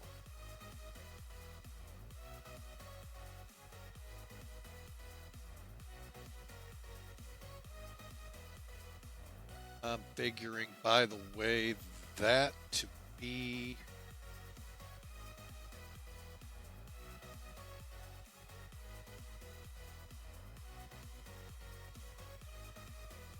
Well, now, yeah, things changed again on the East Coast. We'll just wait and see what's happening out there, folks. But by the time we get to these thunderstorms, that's when we'll drop. So we'll just make sure that way we don't have the chat on and I'm trying to figure out who the heck is trying to talk to me. So just giving you fair warning. All right, folks.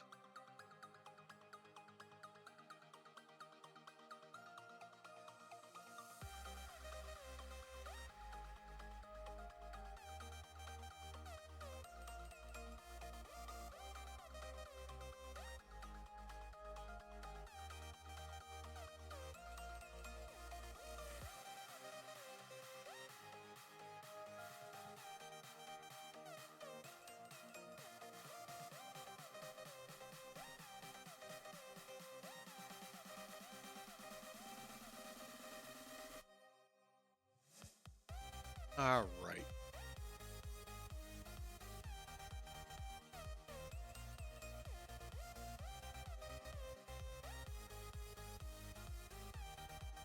All right, folks, we're about an hour into the flight. We got about an hour and 15 or so minutes to we get to Andrews. So we'll just kind of sit on the side here. We'll give it about another 15, maybe 20 minutes, and we'll talk through the arrival and get things set up here in the cockpit. Again, planning 19 right into the DC area, Andrews Air Force Base to be specific, and we'll get back to you. See you then, chat. Feel free to chat away in the chat room there on Twitch or on Discord for just a little longer, and then we'll have to shut it down.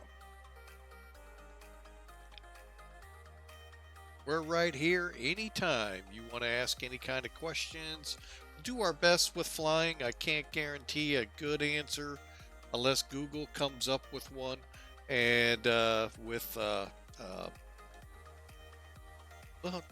and the aircraft at hand, the ZIBO. So let me know.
All right, folks, we're back with you.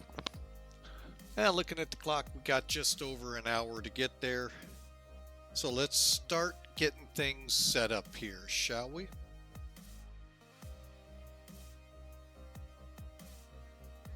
All right, let's get our landing information first.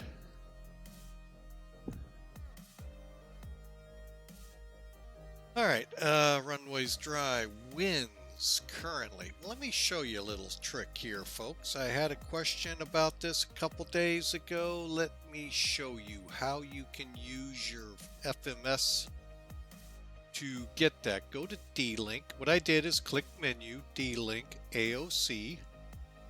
There's not a lot working here that I've found. I could be wrong. ZIBO, don't shoot me. Click weather type and then type in the AKO. Kilo Alpha Delta Whiskey. Send. Can't remember if it's going to tell me I got a message here or there it is. Click it. There's your weather as of 2050 Zulu. You know what? I might think about that. I may think about putting a clock in my to let us know what we're at here. All right, so weather 110 at 310 mile visibility, a few clouds at 4,200 feet, and it's 29 degrees. All right. Now, I'm going to also put this in chat.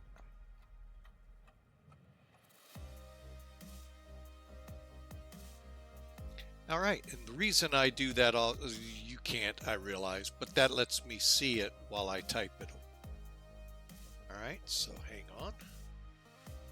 Okay, so for 19 right, we're looking at a wind. Just click the box, 110 diagonal tree. Temperature here in the capital city is 29. And then the altimeter.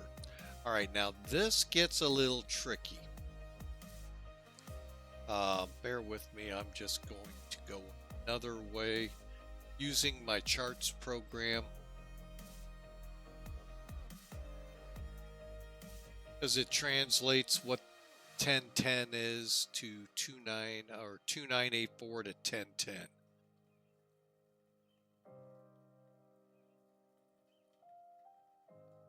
Okay, 30, air conditioning, anti-ice will be off brakes. We're going to go for 3. And the only other thing you got to come up with is your landing weight.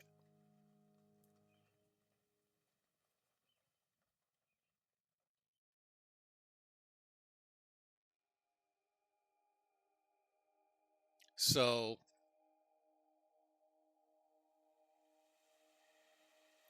currently, I'm using what SimBrief estimates us at 109.7. So 109.7. And let me do that again.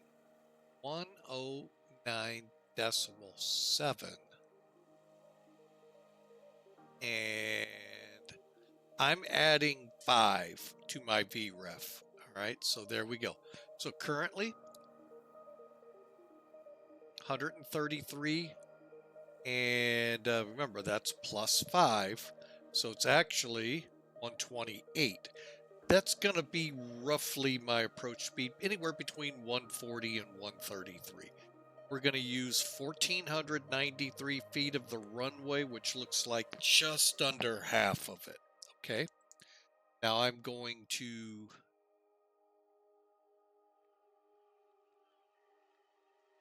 check on Top Cat. They're coming in at a landing speed of 122 and 128. So we're not too far off. All right. And we just went over Pocket City.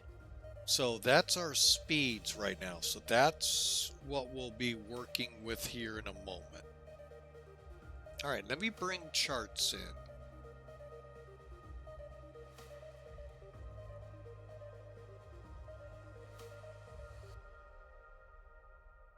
The reason I got rid of just so you could see it all. All right. So as you can see, the weather we have here now is only 6 minutes old. So it's now 170 at 6. We're going to check here again. I'm going to go back. Quick update. We got now 170 at 6.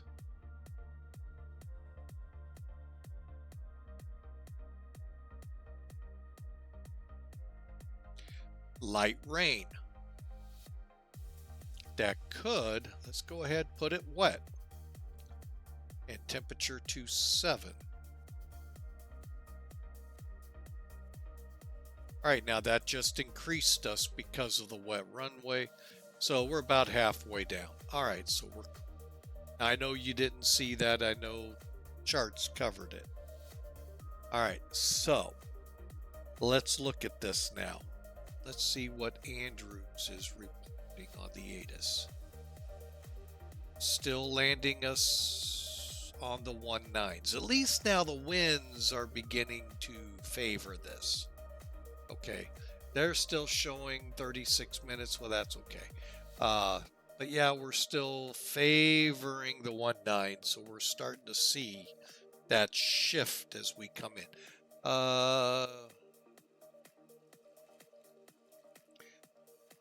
Read back, hold shorts. We all should know that. And runways are wet. Okay. All right, that's 36 minutes old.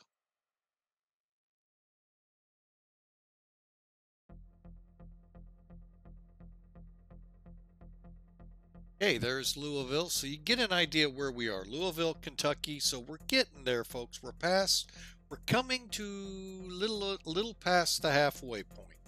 All right, so let me put Louisville on, and we'll switch to Charleston here in a second. So let's look at these charts. Okay, we're coming in the Tiki 4. Let's pull back, see if there's props. Oh, we have a problem here, Houston. This is only for prop aircraft.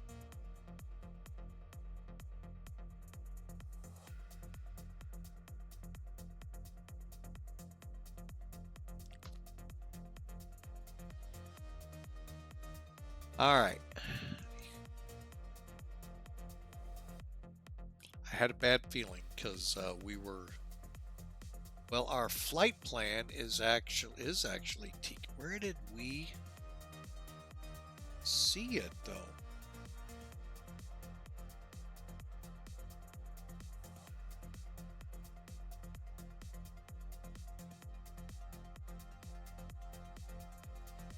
All right, so technically this arrival should not be one of ours.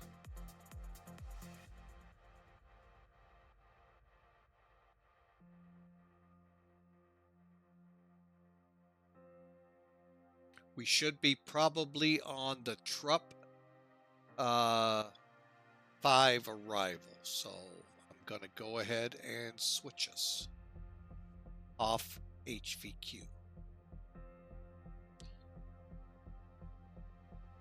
Bear with me. I got to get rid of some stuff up here.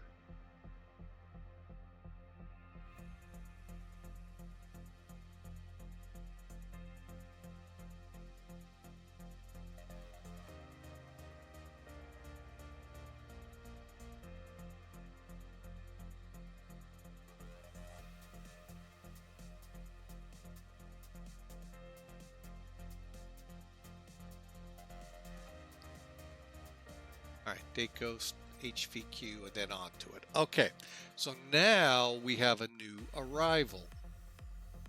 So I'm glad we did this. See, folks, I didn't read the chart while we were on the ground. Let me just see how that looks. So we're going to be doing this on the fly.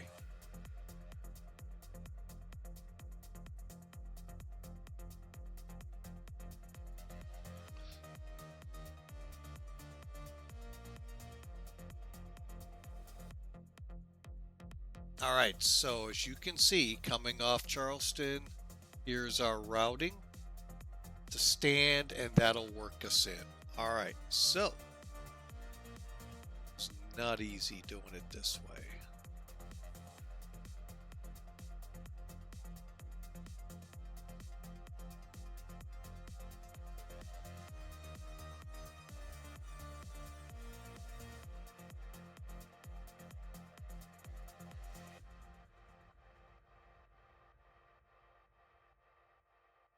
Okay, but we have to do it. All right, so departure, arrival, 19. We're going to stay off EGUD. We're going to the TRUPS, HVQ, execute, legs, and I need to be watching carefully.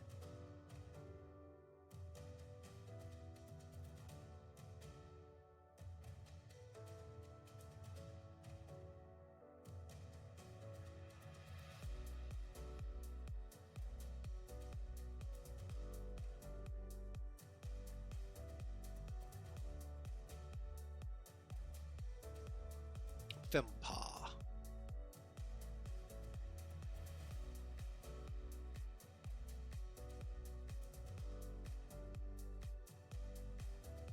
All right, so we're just going to step it through. So it's FIMPA, Dylan,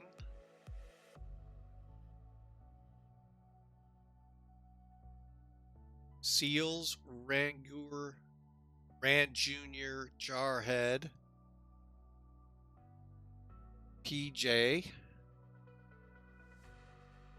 you say, need you, support, occur, TRUPS. Friedman, stand, and then you get, and then onto it. So we are set, folks, with the new arrival. It happens sometimes, folks. So HVQ. Okay. So now this is turbojets. So when we're landing the 19s, we go from TRUPS 161 to Friedman, 240, then on to stand, then vector over to the arrival into here.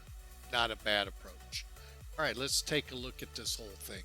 Charleston, FIMPA, Dillon, Seals, Ranjor, we slow to 280, 28,000 to 24,000, Jarhead to 22,000 above, 21,000, PJ, 17,000, and you can just read it as we go down, folks. TRUPS, actually our 250 below 13,000. But TRUPS, we got to be at 11,000, Friedman at 8,000, and under 250. All right. Heading over to our arrival.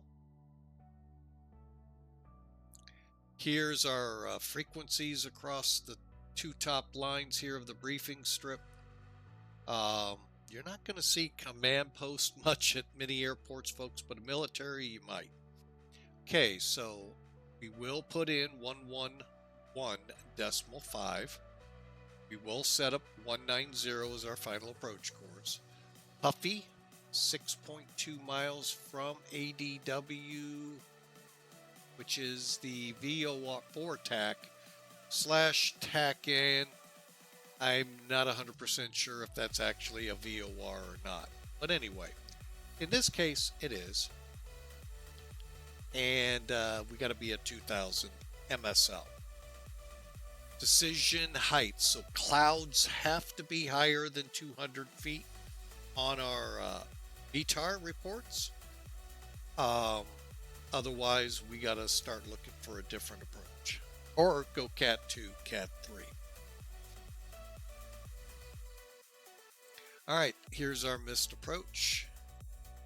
Straight out to Perez at 2,500 feet and hold.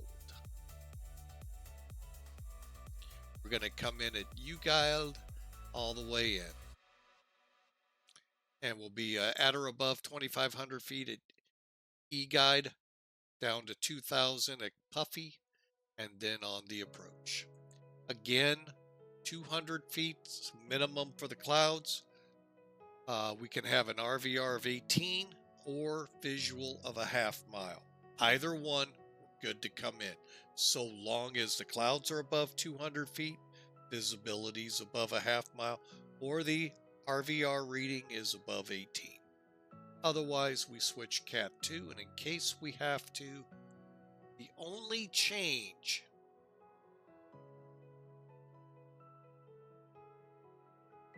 is 100-foot ceiling we're allowed for Cat 2.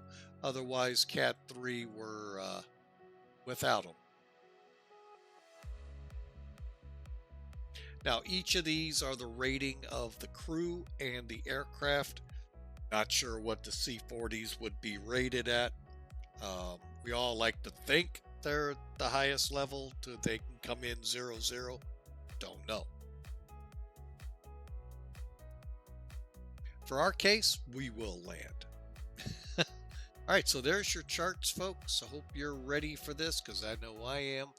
We just crossed Louisville, Charleston, West Virginia, up ahead.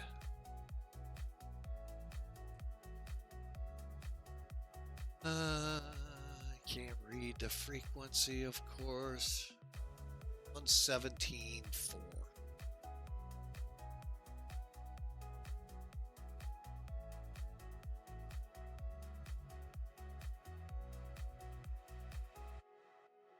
And now remember, this is where I saw it. Trups.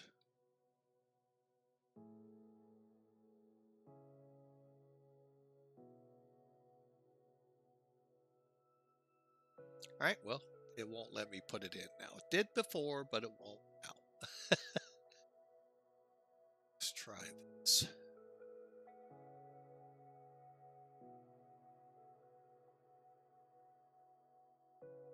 Nope. All right, that's fine. So, but anyway, we'll work it in.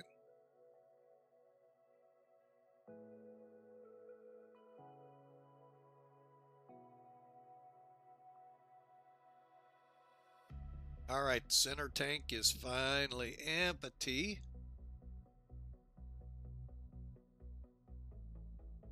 And we doing pretty good here, folks.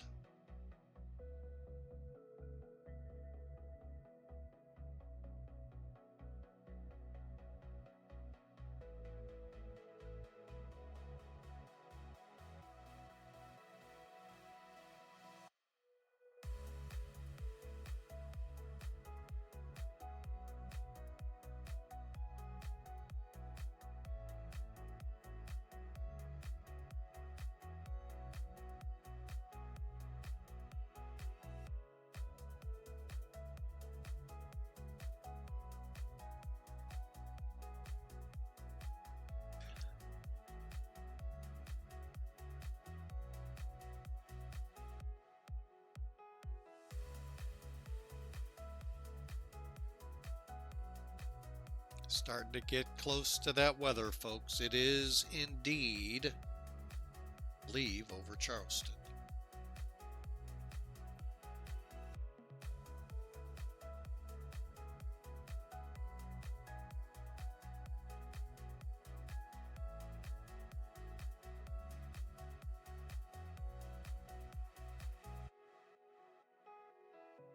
Yep.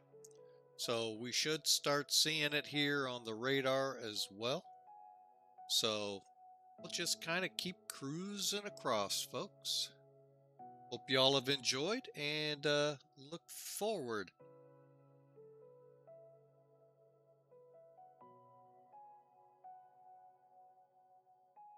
And Slopper Knobber, welcome aboard. Hope you're having a great day. First time chatter. Thank you.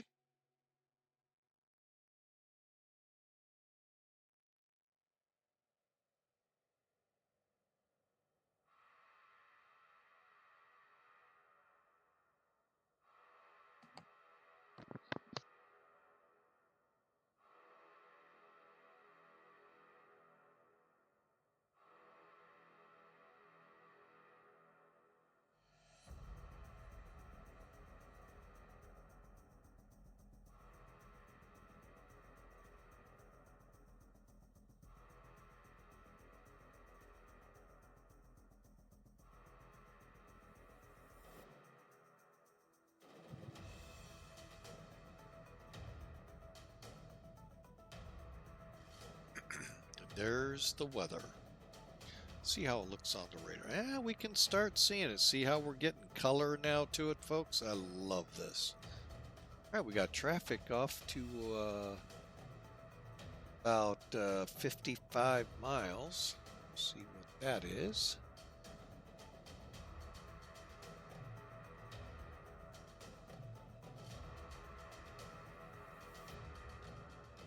All heading out. Okay.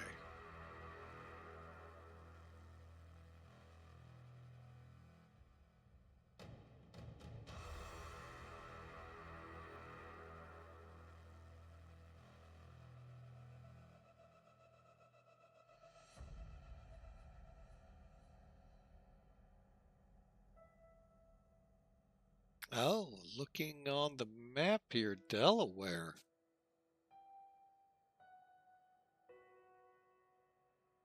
Yeah, Delaware's got a good pocket of storms right now. Wow. Not seeing what's being reported in the Washington, D.C. area, but they're calling wet runways, so we're prepared for them.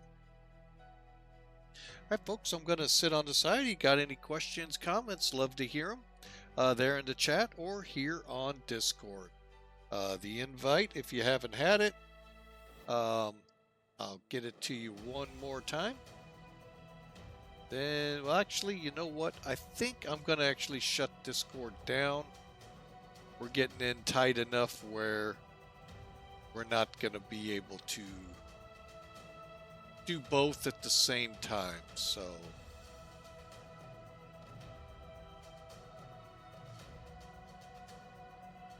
however, you're more than welcome to click on the invite, become part of our Discord channel, and I'd love to meet and greet you there. All right, folks, we are 43 minutes out. We are looking at, oh, hang on a second. That can't be true, can it?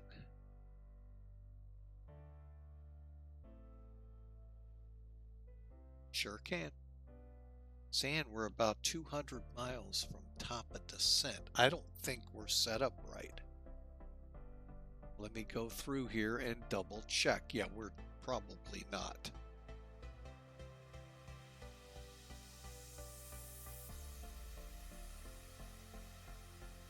Okay, so 24,000 at Ranjor. Oh, yeah, I guess we are.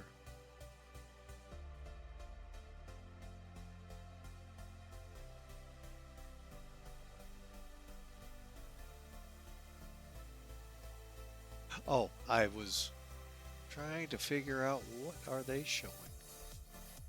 All right.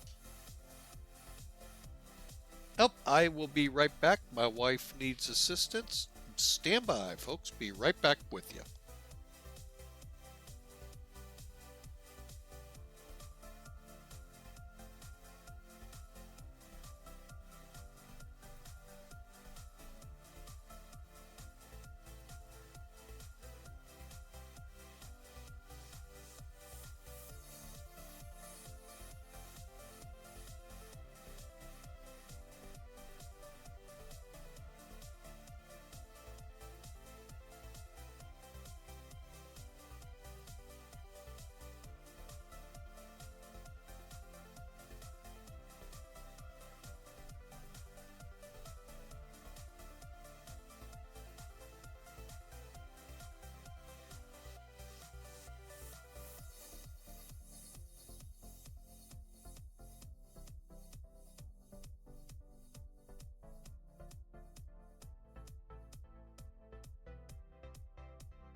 All right, folks, sorry about that.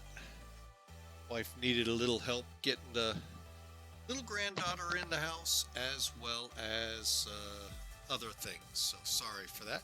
I will have to break away one more time. I'm getting low on coffee, but we'll go as long as we can.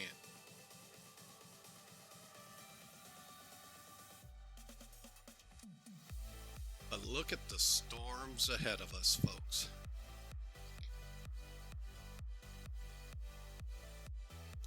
This is very cool.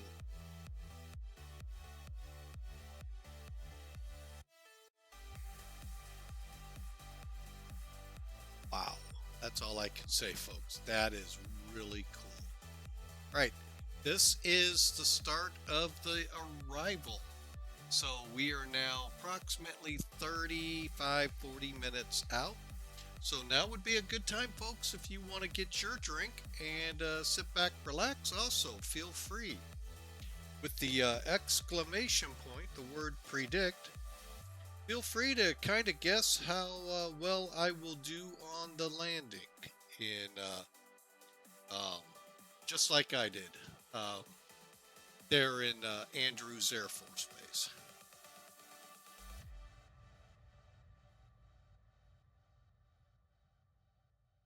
All right, so, and we'll be killing the music also here shortly to facilitate the landing. So again, thanks for being a part of Flying with Mike. Hope you all have a great day. Next week's schedule is still being tweaked. But we'll have it out here shortly. Pretty much just the starting point. Gonna try to start streaming in the 4 to 5 hours, maybe 6 a day here, and we'll figure out a day to take off because body just can't take that much. Gotta have some break in there. So.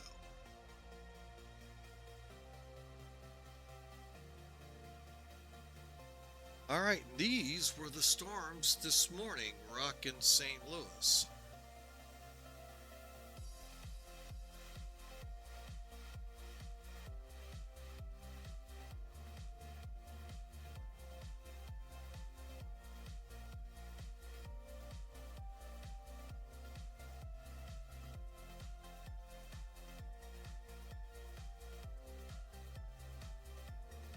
Okay, we're showing about 100 miles.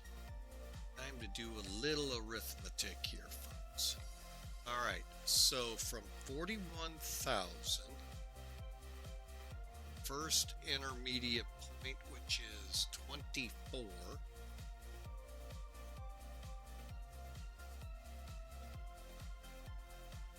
$17 times that by 3, and then I add in about 15 extra miles.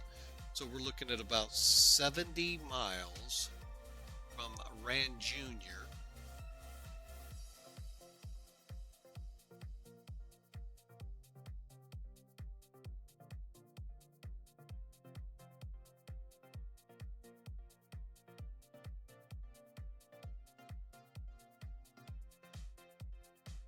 Have to do this the old-fashioned way as well. So 12.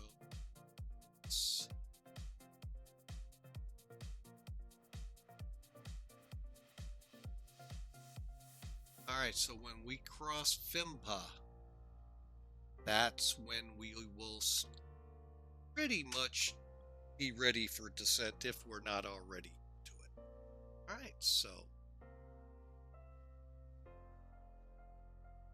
as you can see, Phimpa's about 78 miles from us.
Discord or a Discord? Blah, blah, blah, blah. The Fly, welcome back. Just so you know, I've kind of turned off Discord now. We're about to start into the approach phase of this flight and try to keep it somewhat civil since you weren't there when we crossed the 10,000 foot mark way back when. But I hope you're having a great day.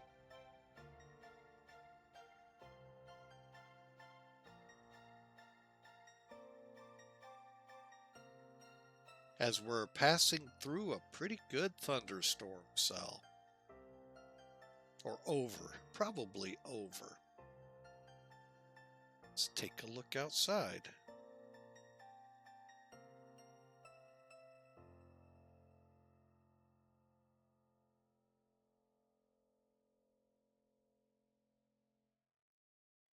Wow. Really good textures there, X-Plane.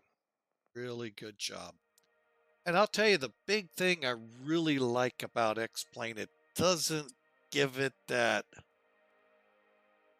dark feeling I see from other sources, other streams. So that's why I like X-Plane.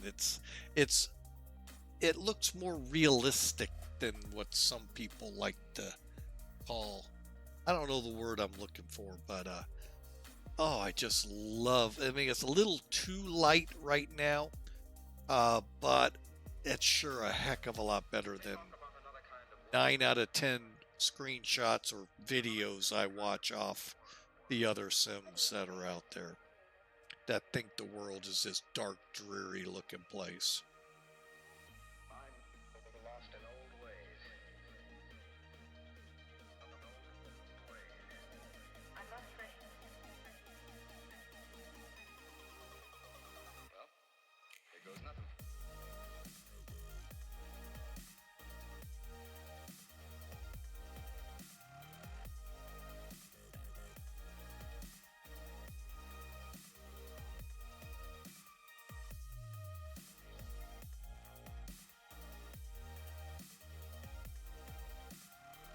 All right, we're about, wait a minute, I predicted Fempa, they're further.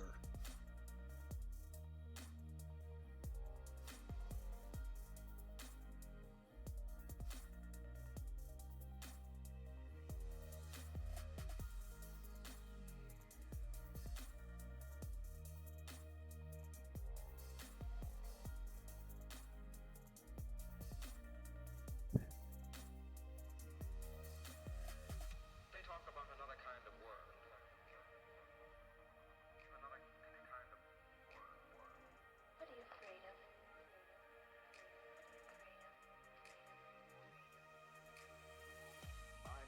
I'm lost in old ways. I'm not afraid. Yeah, no, it just seems like even out here it looks just a little overkill on it, but boy, other sims it's so dark and dreary to look at anything on them. And you know, that's one thing I have to say I've noticed from the get-go on it. Man. But let's see. We will take advisement and see what the sunglasses. A little bit helped. But wait a minute, did I actually put them on or off? Okay.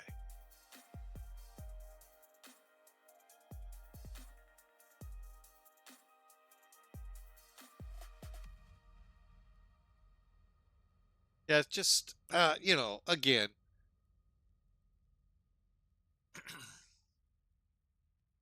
that's right, folks.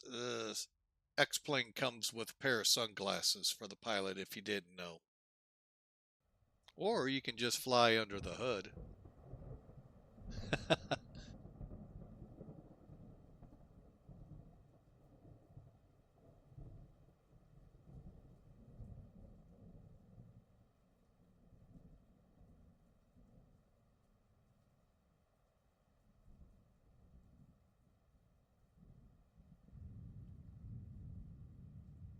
All right, I'm going to go ahead and kill the music and get ready to start our descent. And yeah, folks, we're coming down from 41,000 feet. So,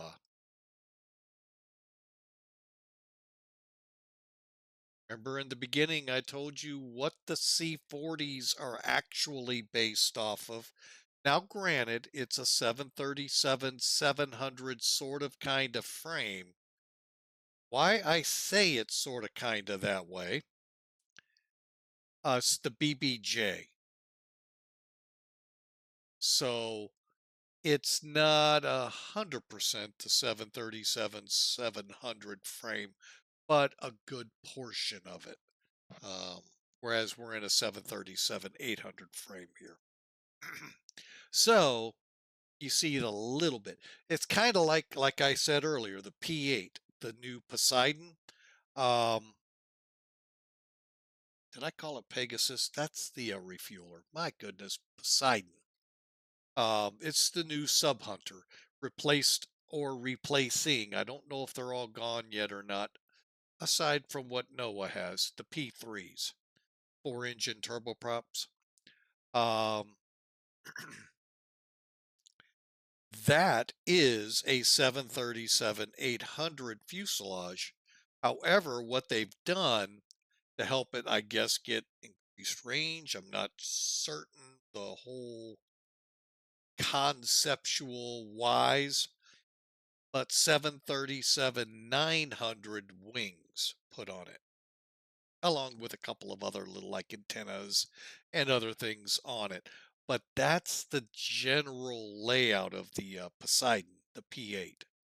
So if you fly a 737-800, you're pretty much there. You just need, I guess, a bigger, I don't know what the difference would be with the 900. So wing. So, but that's the way it is. So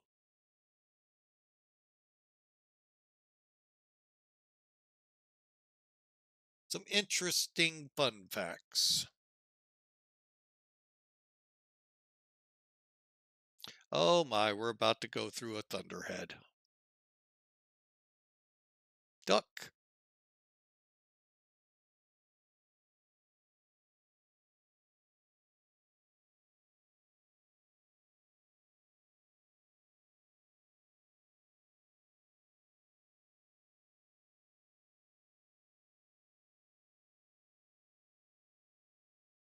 All right, we are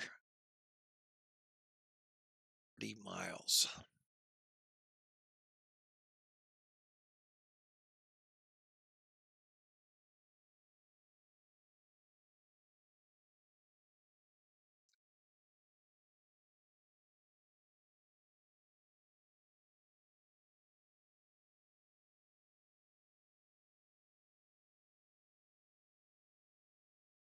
We're going to go ahead and initiate the descent to 24,000. All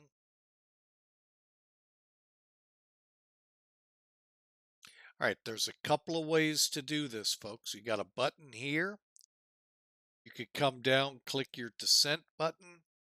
Now, what I like to do is click forecast. Now, if you're in places like Europe, the Far East, anywhere but North America, you're going to have to change the transition level. They change it country by country, and in some countries, airport by airport. So your ATIS is a very big tool. Otherwise, just go with what the chart says. But the big thing is right here. Get your descent winds. It's going to ask you to load them here in a second. And there we go. And they're in. Sometimes it'll fill them in, sometimes it won't.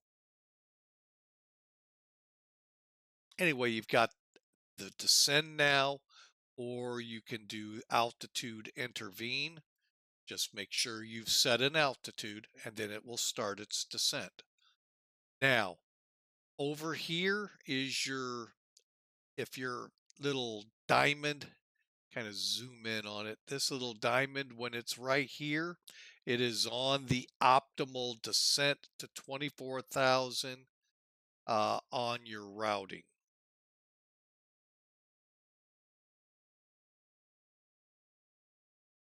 So for now, we're going to do 1,000 feet a minute. I'm going to go ahead and step it up. So we're going to do what we would call an Airbus, an open descent, and go a little steeper. Let's go 1,800. But Boeing gives you a very good indication you're going to make your altitude with that arc that comes on. See it coming down?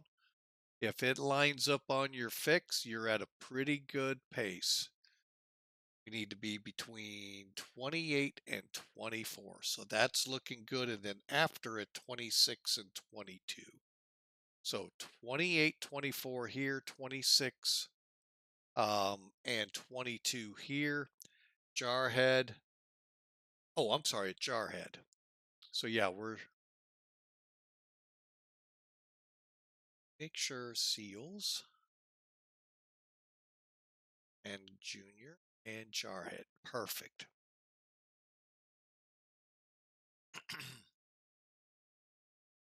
And I like to be at that bottom number. Granted, I have to be at the mercy of ATC due to, well, they're sequencing 3 airports plus. And speaking of which, no approach controllers as of yet.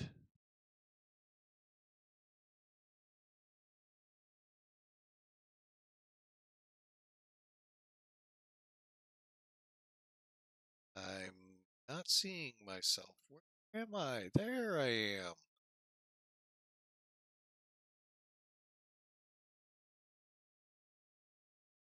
All right, there we go. All right, so now I've got the C, so I'm over here somewhere. Okay, getting an idea where to be watching for things. Now, if you're inbound to Dulles, the tower's up, just to give you a heads up. We are not. Put on the sunglasses. We have, sir. We have.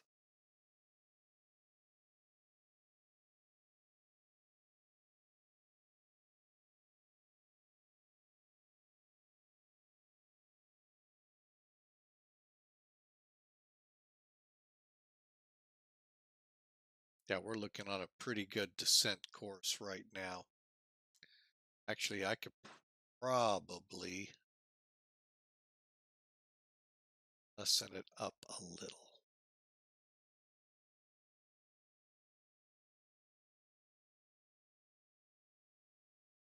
There we go. All right, let's let the folk in the back know it's time to find your seats, because here we come.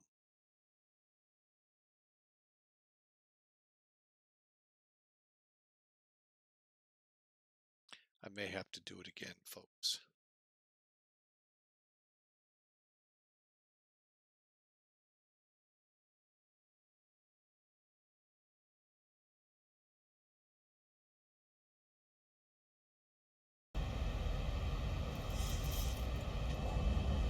Folks from the flight deck, we've started our descent. Should have you in the ground in about 15 minutes. Want to thank you so much for your company and business, and hope to see you again with us sometime very soon.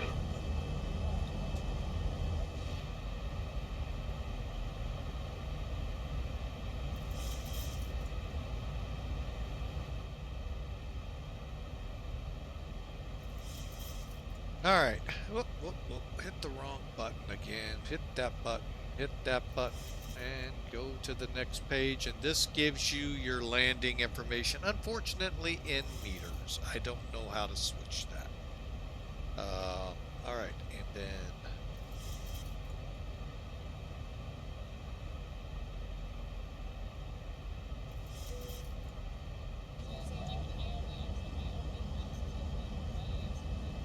Seatbelt sign has been switched on. For your safety, please remain seated with your seatbelt fastened until the seatbelt sign has been switched off.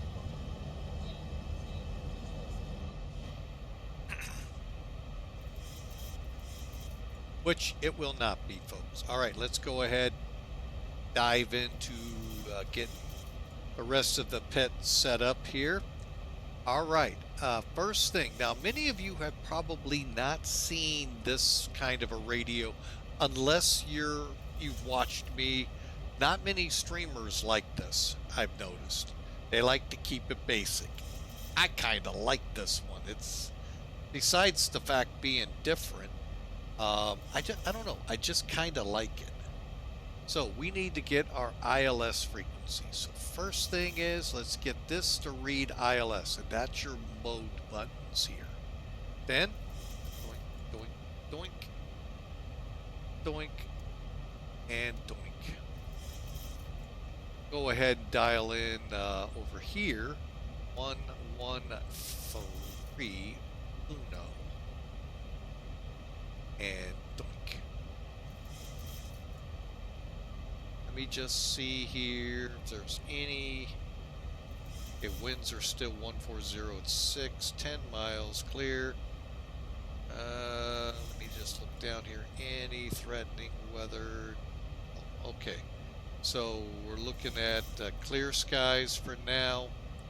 All right, and okay, so for now things look copacetic.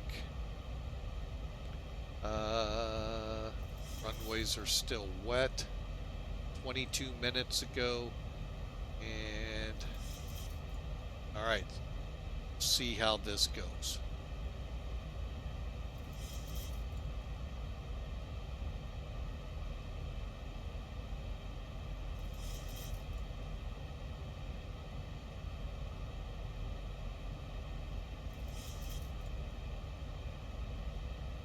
Okay, once we get by Jarhead, we should, I use that term loosely, be on the charts map, and we should be right on profile.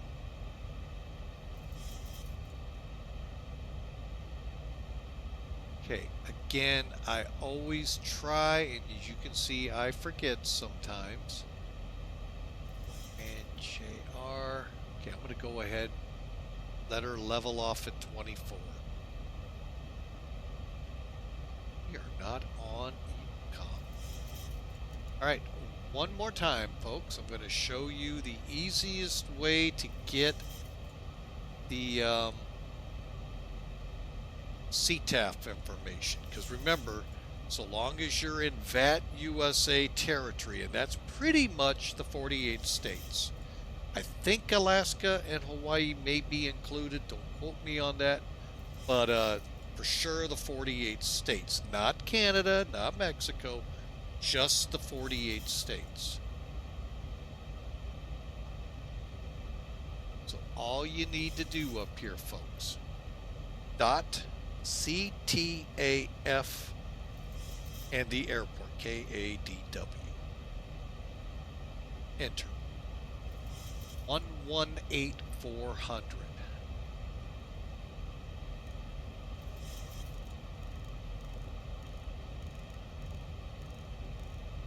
Again, I can't stress enough, do not expect somebody on this frequency to clear you to land, to take off, to taxi, or even give you a clearance. You are like you were on Unicom, just advising the airport area of your intentions. So that's all it is, an advisory frequency. So if you want clearances, you got to go to Dulles. Land there. They'll be there to tell you you're good to land and tell you where to go after that. And I'm going to leave that there for you to figure out. All right, so Jarhead in 3 miles. So our next altitude restriction is 22,000. Actually, right on track. Let's go on down to 20.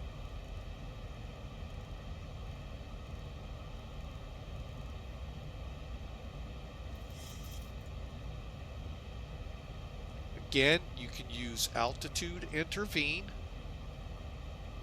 or that doesn't work, worst case scenario, we got to be on VNAV first for that to work. Oh, we're way fast. Oh my goodness, hang on.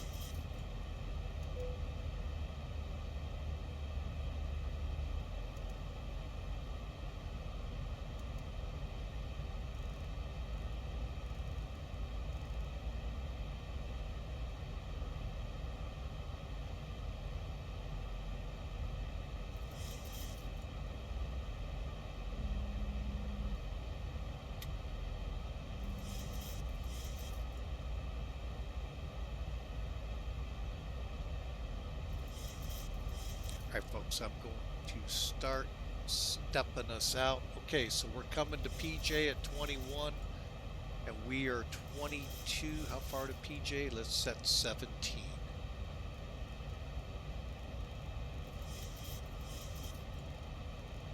Alright, now the reason we're just about over PJ, then you say, which will be a 12-mile run. That'll give us plenty of time and we'll still be at 280.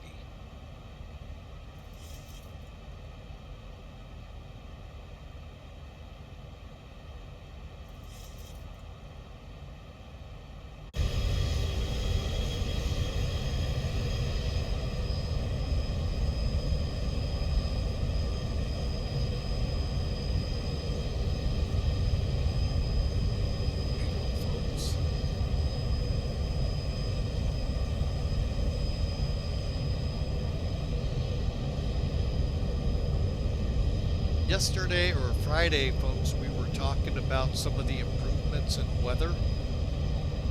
Back when 12 started, this was more common than you see now. These pyramids, either inverted, which that was the weirdest thing to say, or the right way. I don't know if that's what that is trying to be, or if that's just the way the cumulus cloud is. So, see how it looks from in here. Yeah, you can still kind of see it. Right now the scope's clear. And go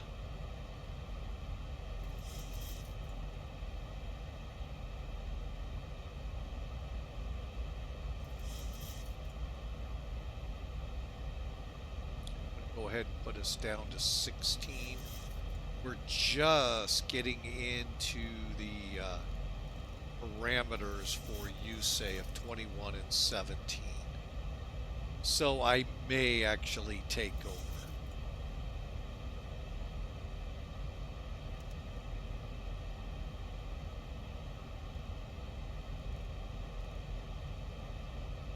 All right, so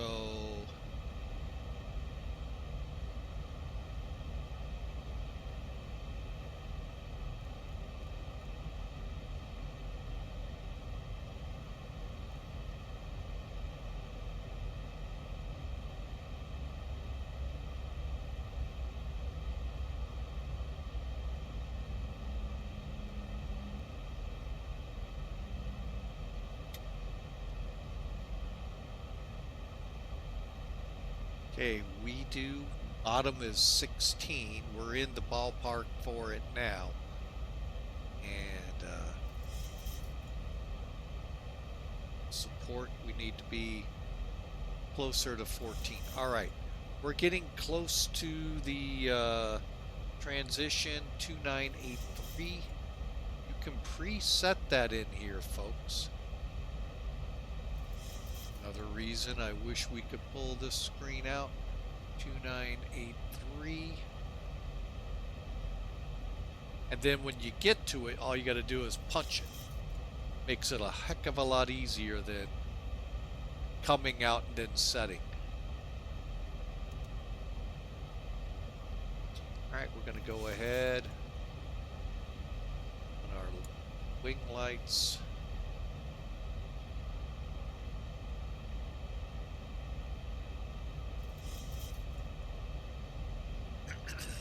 Alright, so we're coming down right on course. So folks, I hope you all have had a great life. If you need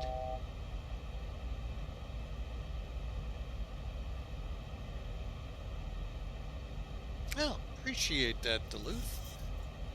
I'll get back to you on that.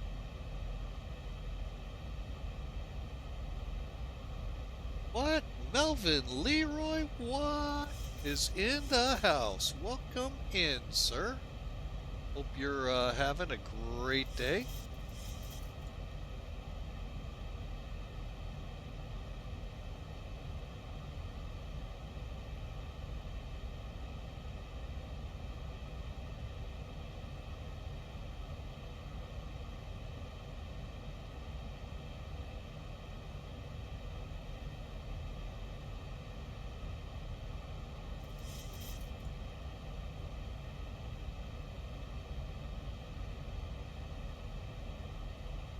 All right. Why did we hold up its... Oh, that's why. All right, let me get caught back up here. Below 13, so we need to get back into our descent.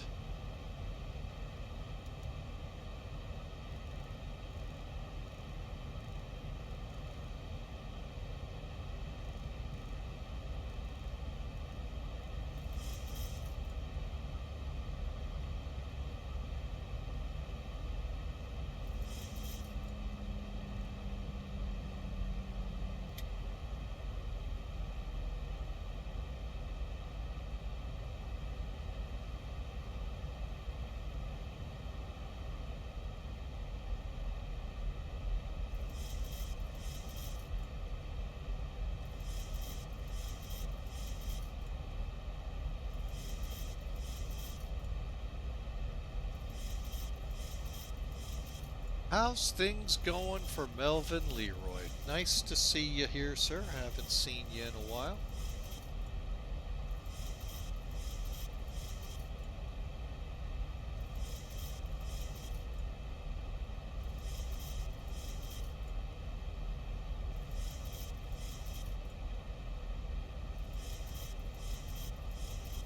Trump's at 11,000. Just keep the descent going.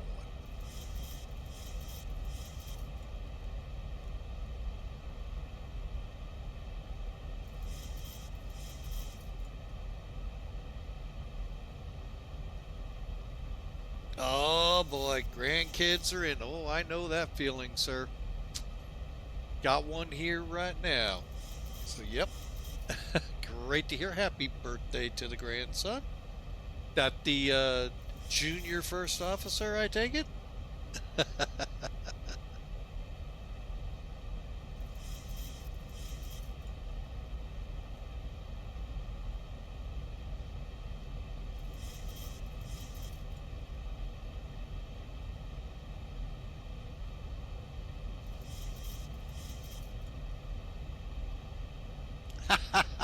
Awesome. Awesome.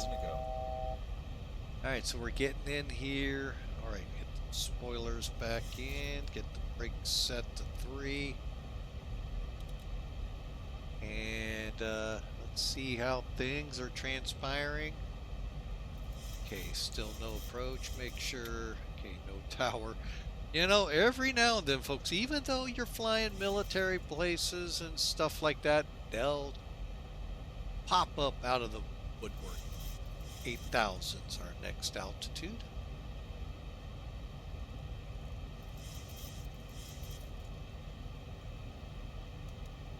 But I'm just going to control that one as well. To stand.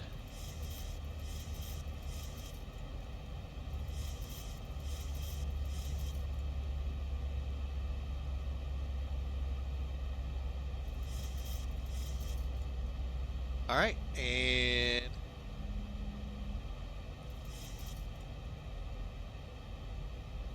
okay, a lot of work there, a lot of work going on. Gotta love these planes. They may be all high tech and all, but you know, they still can get complicated real quick.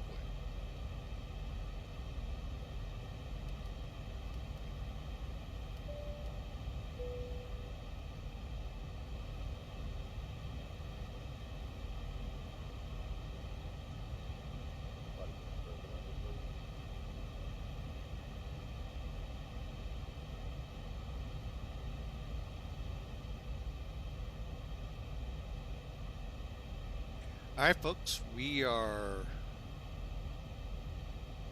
Did I already turn on the lights? I did, okay.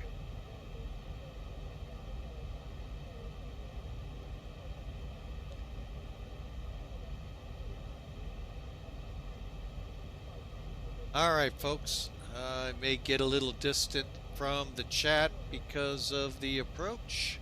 Friedman at 8,000. I should have been a little steeper. We'll make it 240 on the speed, and then stand is when we make the push for the run.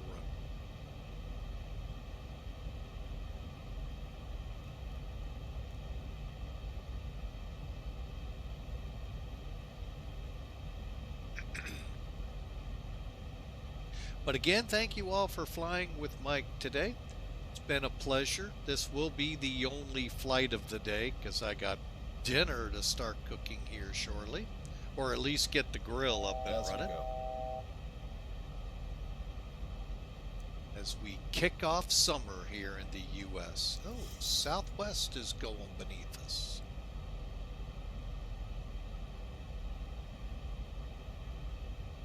So is each. So let's take a look. Ah, we're over Dulles. High above their control.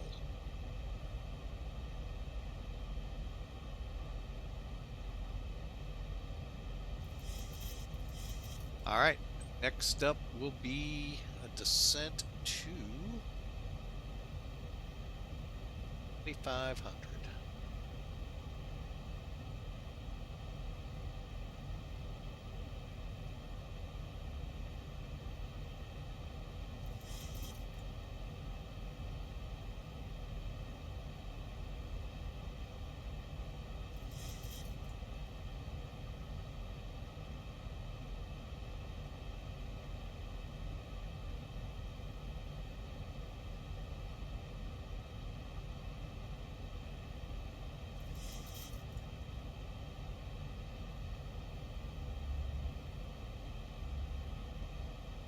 Boy, we're in a pretty good cloud here.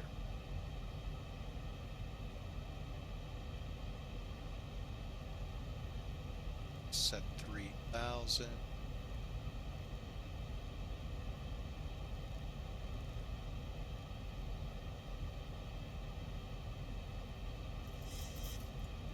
All right, we're going to go ahead, start that descent.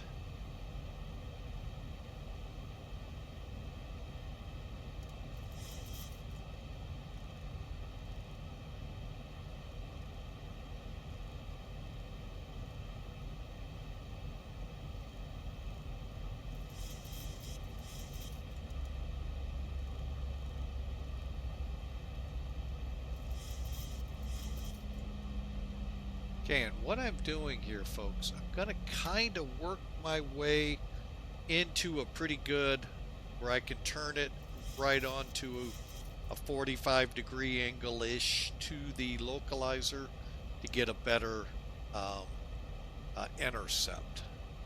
So that's why we're kind of continuing that 078.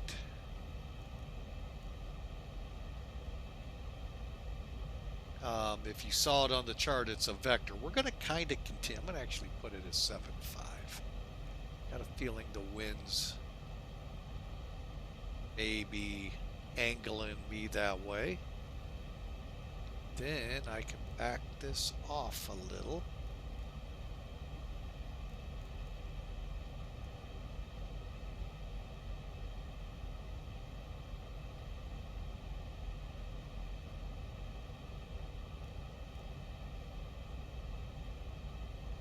Right there.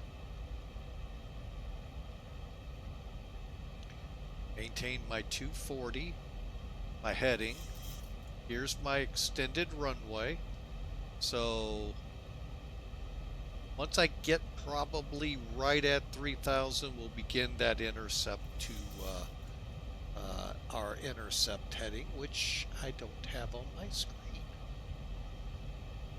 Going to be intercepting 190, so about a 150-ish on my heading, and we'll put her in localizer. Alright, so we got 11150, and we do have that up top here. Yep. Alright, 1310, which is the DME. We're 19 miles out. Okay.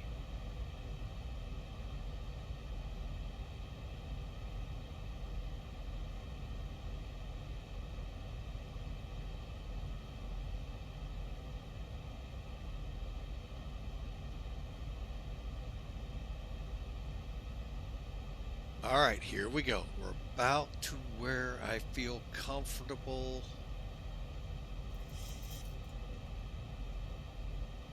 Someone right up there,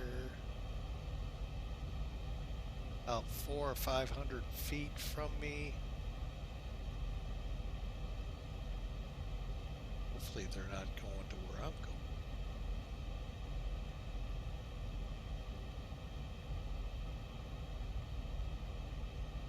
BWI.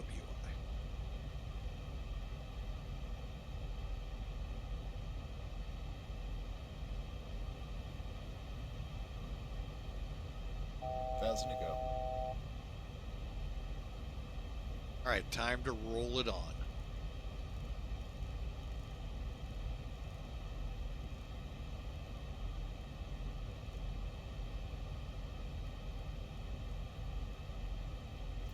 Okay, we got a localizer and a glide slope.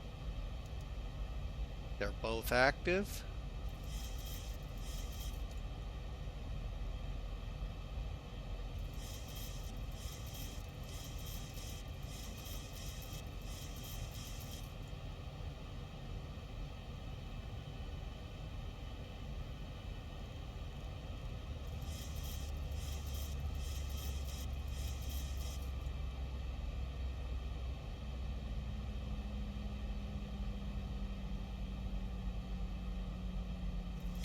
Now, let's head over to common traffic.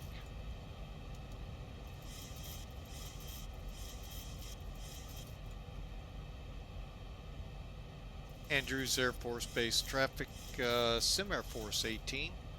About to intercept the localizer 19 right, type C40.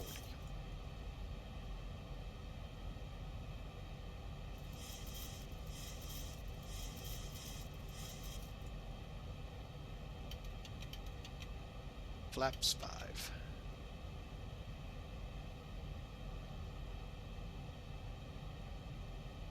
All right, now I think we can go approach safely.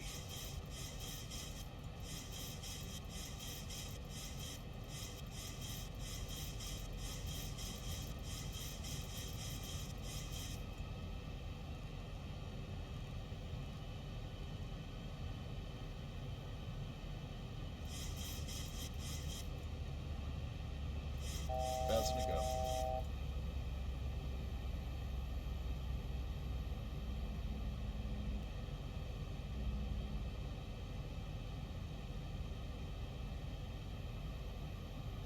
All right, let's arm up the spoilers.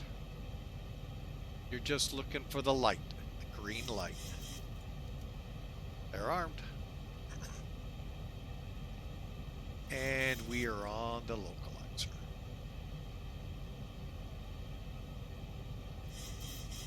So we think.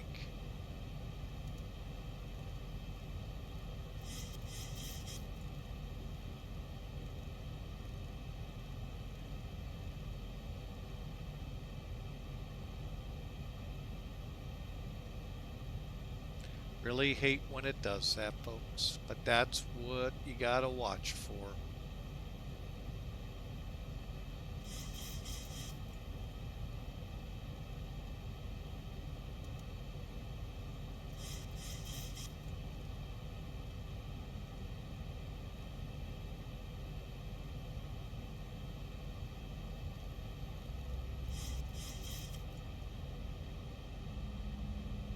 Thousand to go.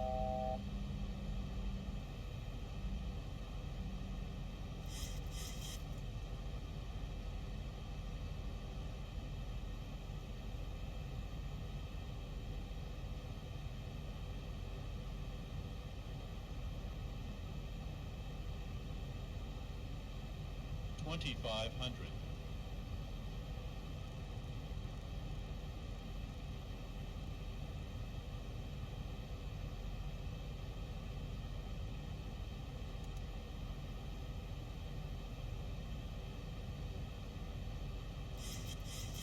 All right, there we go.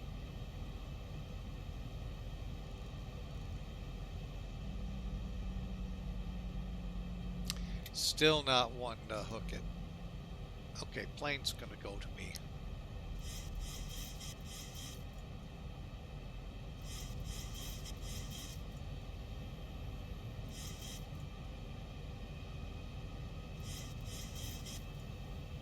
All right, I'm gonna take over.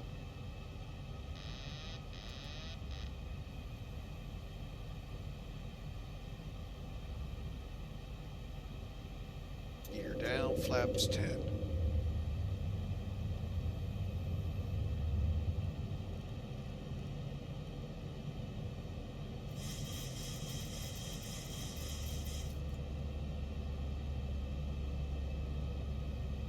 And Andrews traffic, Sim Air Force 18 on the ILS 419 right, fully established.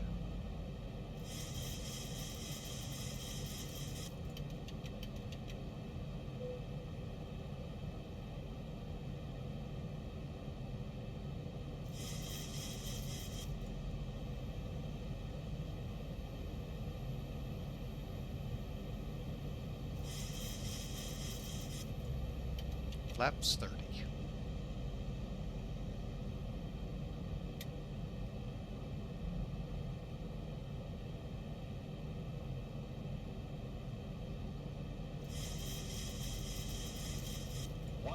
Light slow. 1,000 feet, stabilize, Mr. Slow. Perch, altitude set. Light slow. Light slow. Light slow. Light slow. Light slow. Light slow.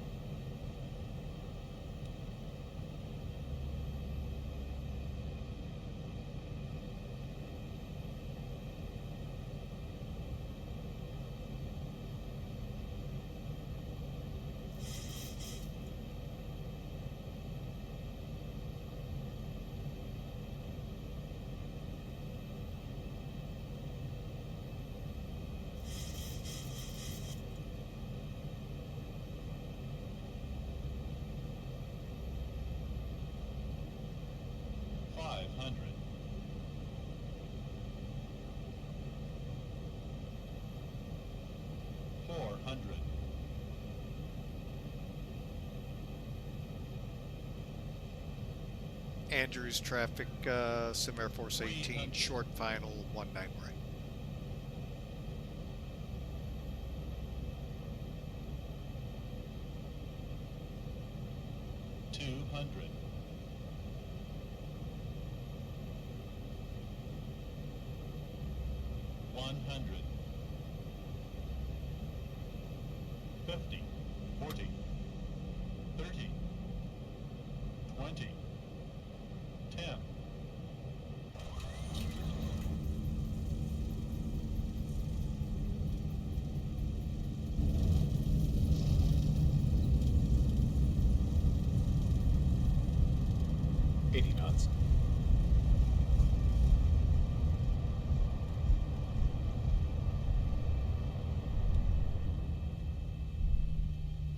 Wow, what perfect timing, folks. Touchdown and the tornado sirens go off. What's going on with that here in St. Louis?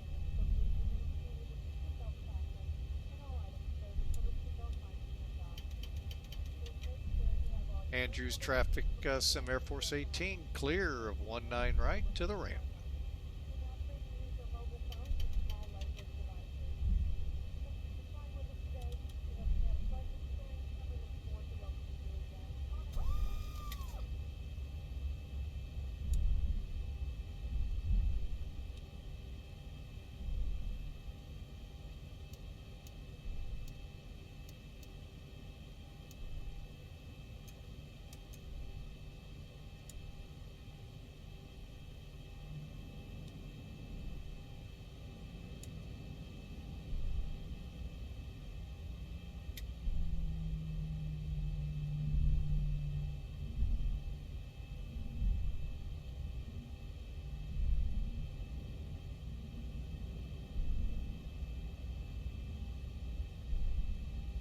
Alright, we'll just taxi on down.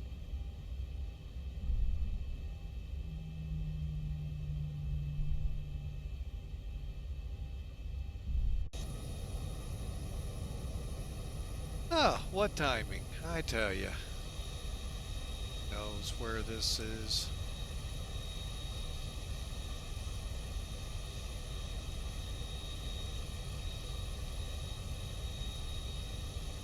Well, anyway, folks, let's see here. I hope y'all enjoyed that one. I got a little squirrely right at the end, but we were able to pull it out. I was trying to get her set up more crosswind, and she got a little bit ahead of me. But base ops is there, passenger terminal there. So what we'll do,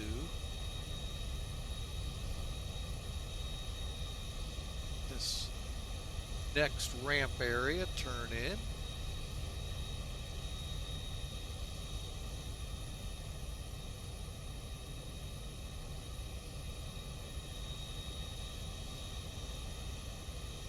And we're outside the movement control area, so it's all on us now. To whatever we screw up, we did it ourselves. And the cars are coming out to us.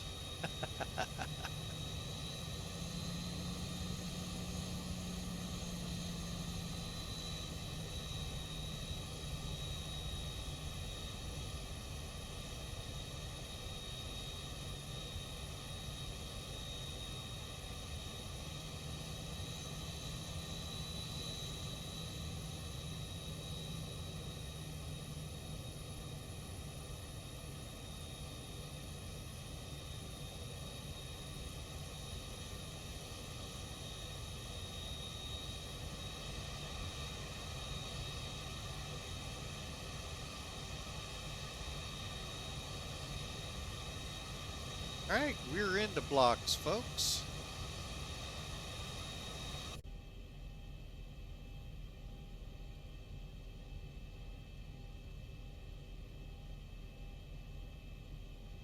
And I hear a grandchild getting a little fussy in there, so we're going to go and quickly try and wrap this up here as quickly as we can, so we can help out. Alright, so we're on the ground. A status of the APU on, comes to generators. Let's get those radars off. Okay. And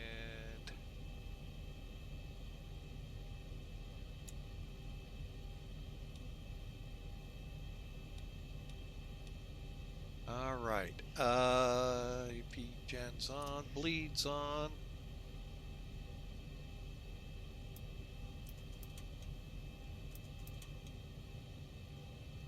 Get the transponder.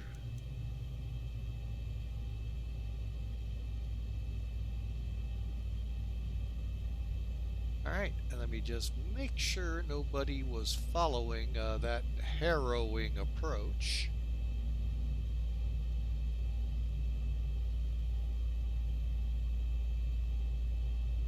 Does not appear to be. Go ahead and disconnect off here. That way I don't forget. I'm gonna go in here, finish.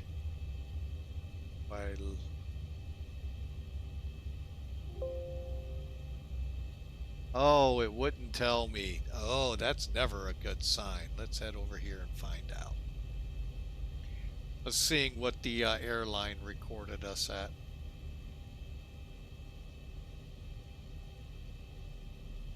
Oh, that's not too bad. Alright, I'll do that for someone else.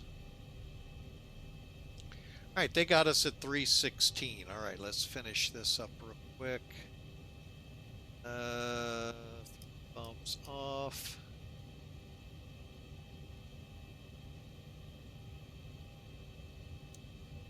You. Off. And then, oh, got one more thing to do.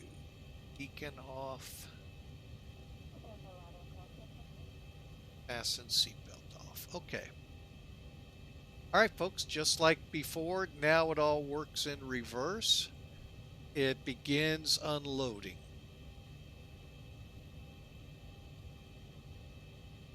So you'll watch the numbers go down. Cargo, we didn't have any, but everything is out. All I got to do is put the chocks in and all of that. So, folks, we are at Andrews. Let's do a quick recap and see what we can do here. All right, so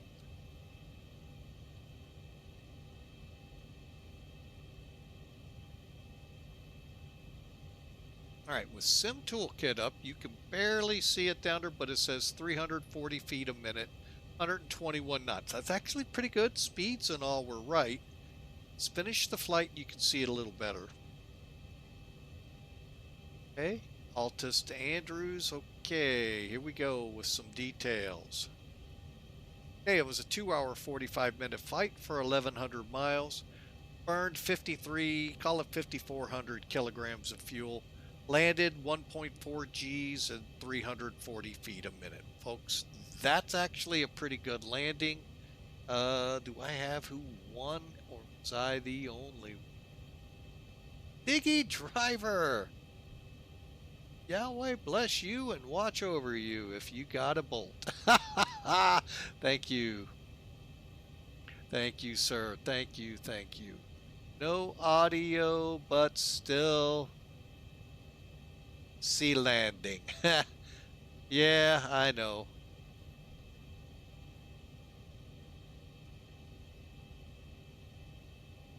Oh yeah, Diggy, just nice to see you. Been a while, glad to have you aboard. Man, where? I know somebody put in. Oh well, doesn't show, but welcome. Thank you, sir, so much. Let's go to the full landing report. All right, we landed 1,900 feet down this runway, folks, 7 feet off the center line. That little wiggle, what I was trying to do was crosswind it a little bit, got a little overzealous. But we were able to get her to where it looked like a pretty good landing. All right, so pretty good.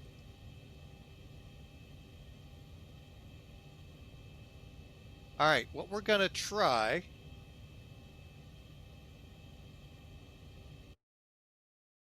Actually, Diggy, what I thought was going to happen happened about 2 or 3 months or 2 months ago or so. We had thunderstorms like this moving in, tornado warning sirens going, just held on the ground streaming. And if I could have had a camera shooting to the south of our house, looked like 2 funnel clouds in the air. It's what I get for not having technology on my side. Oh, by the way, I still don't. So, so yeah.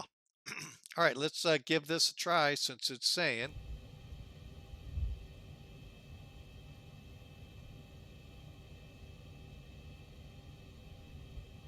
And then it stopped. Uh-oh.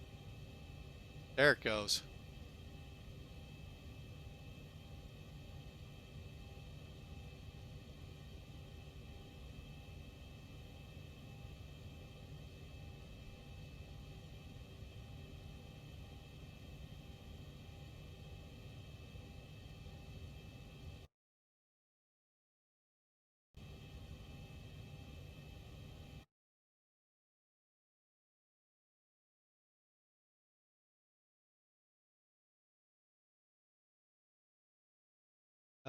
There we go. We'll go right from here.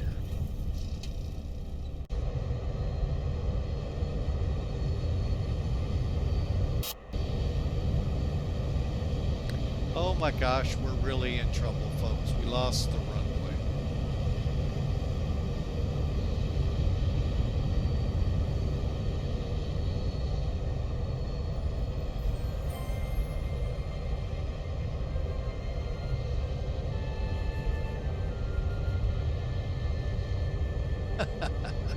All right, I'm going to go ahead and accelerate. Maybe we'll get the runway. Otherwise, it'll be a grass field landing.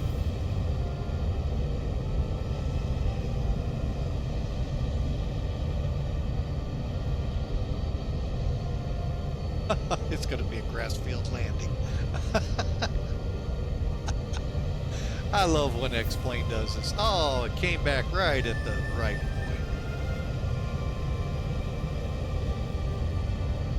All right. Okay, we got a wind coming 090 and 5 is what I showed on my nav display. So, what I did is tried to kick the left wing down, rudder, right there, a little too much, and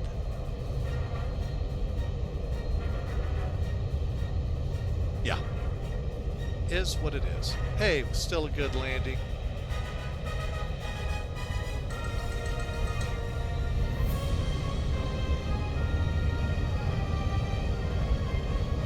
Hey, the tail stayed off the ground, I think. Let's find out. Let's close in and look.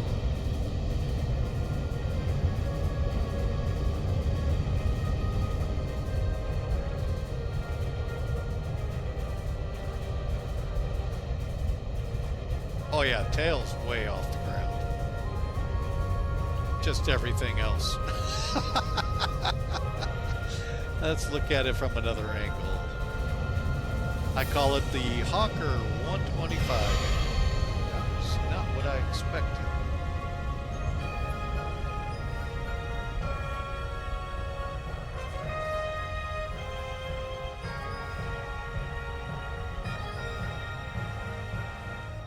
Let's watch that again.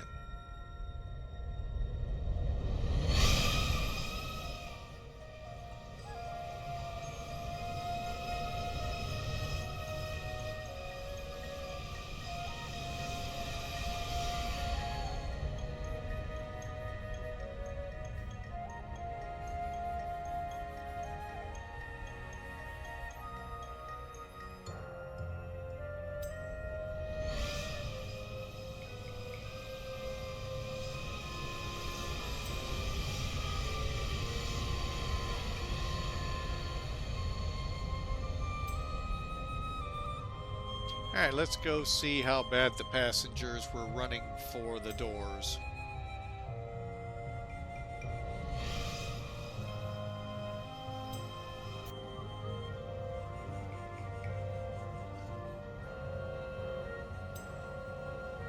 Considering the exit seat's right behind me.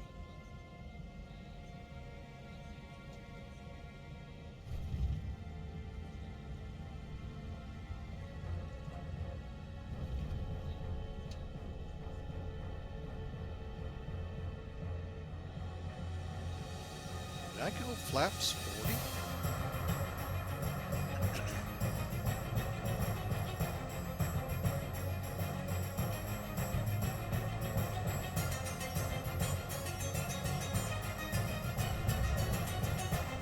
That was a little harder than I thought it was. But you know what? We're there. We made it. Kind of all that matters, isn't it?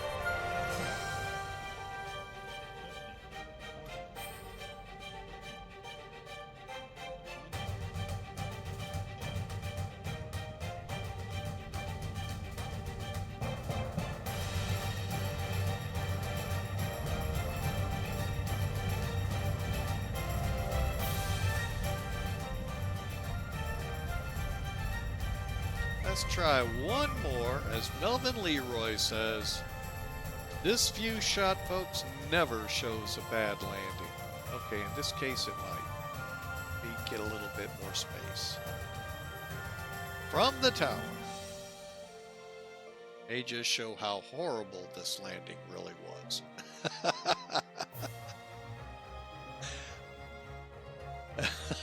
That one actually looked kind of horrible.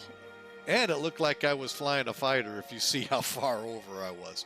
Folks, we are on the ground here in good old Andrews Air Force Base. Home to you-know-what, the Air Force One. Folks, it's been a fun flight out of Altus, Oklahoma. Over some pretty good mean storms. Supposedly we have some mean storms about to hit us. So, I'm going to go ahead and wrap things up for today. Tomorrow, I'm going to try to get a stream in, but it may be early. So, be watching Discord for when we go live, but maybe about 7, 8 o'clock in the morning. So, folks, I hope y'all have a great day. Enjoy, those of us in the U.S., Memorial Day, the kickoff to summer. We've got a real big kickoff going here with severe weather. So, hope you all have a great weekend. God bless you all. We'll see you tomorrow, hopefully. If not Tuesday. See you then.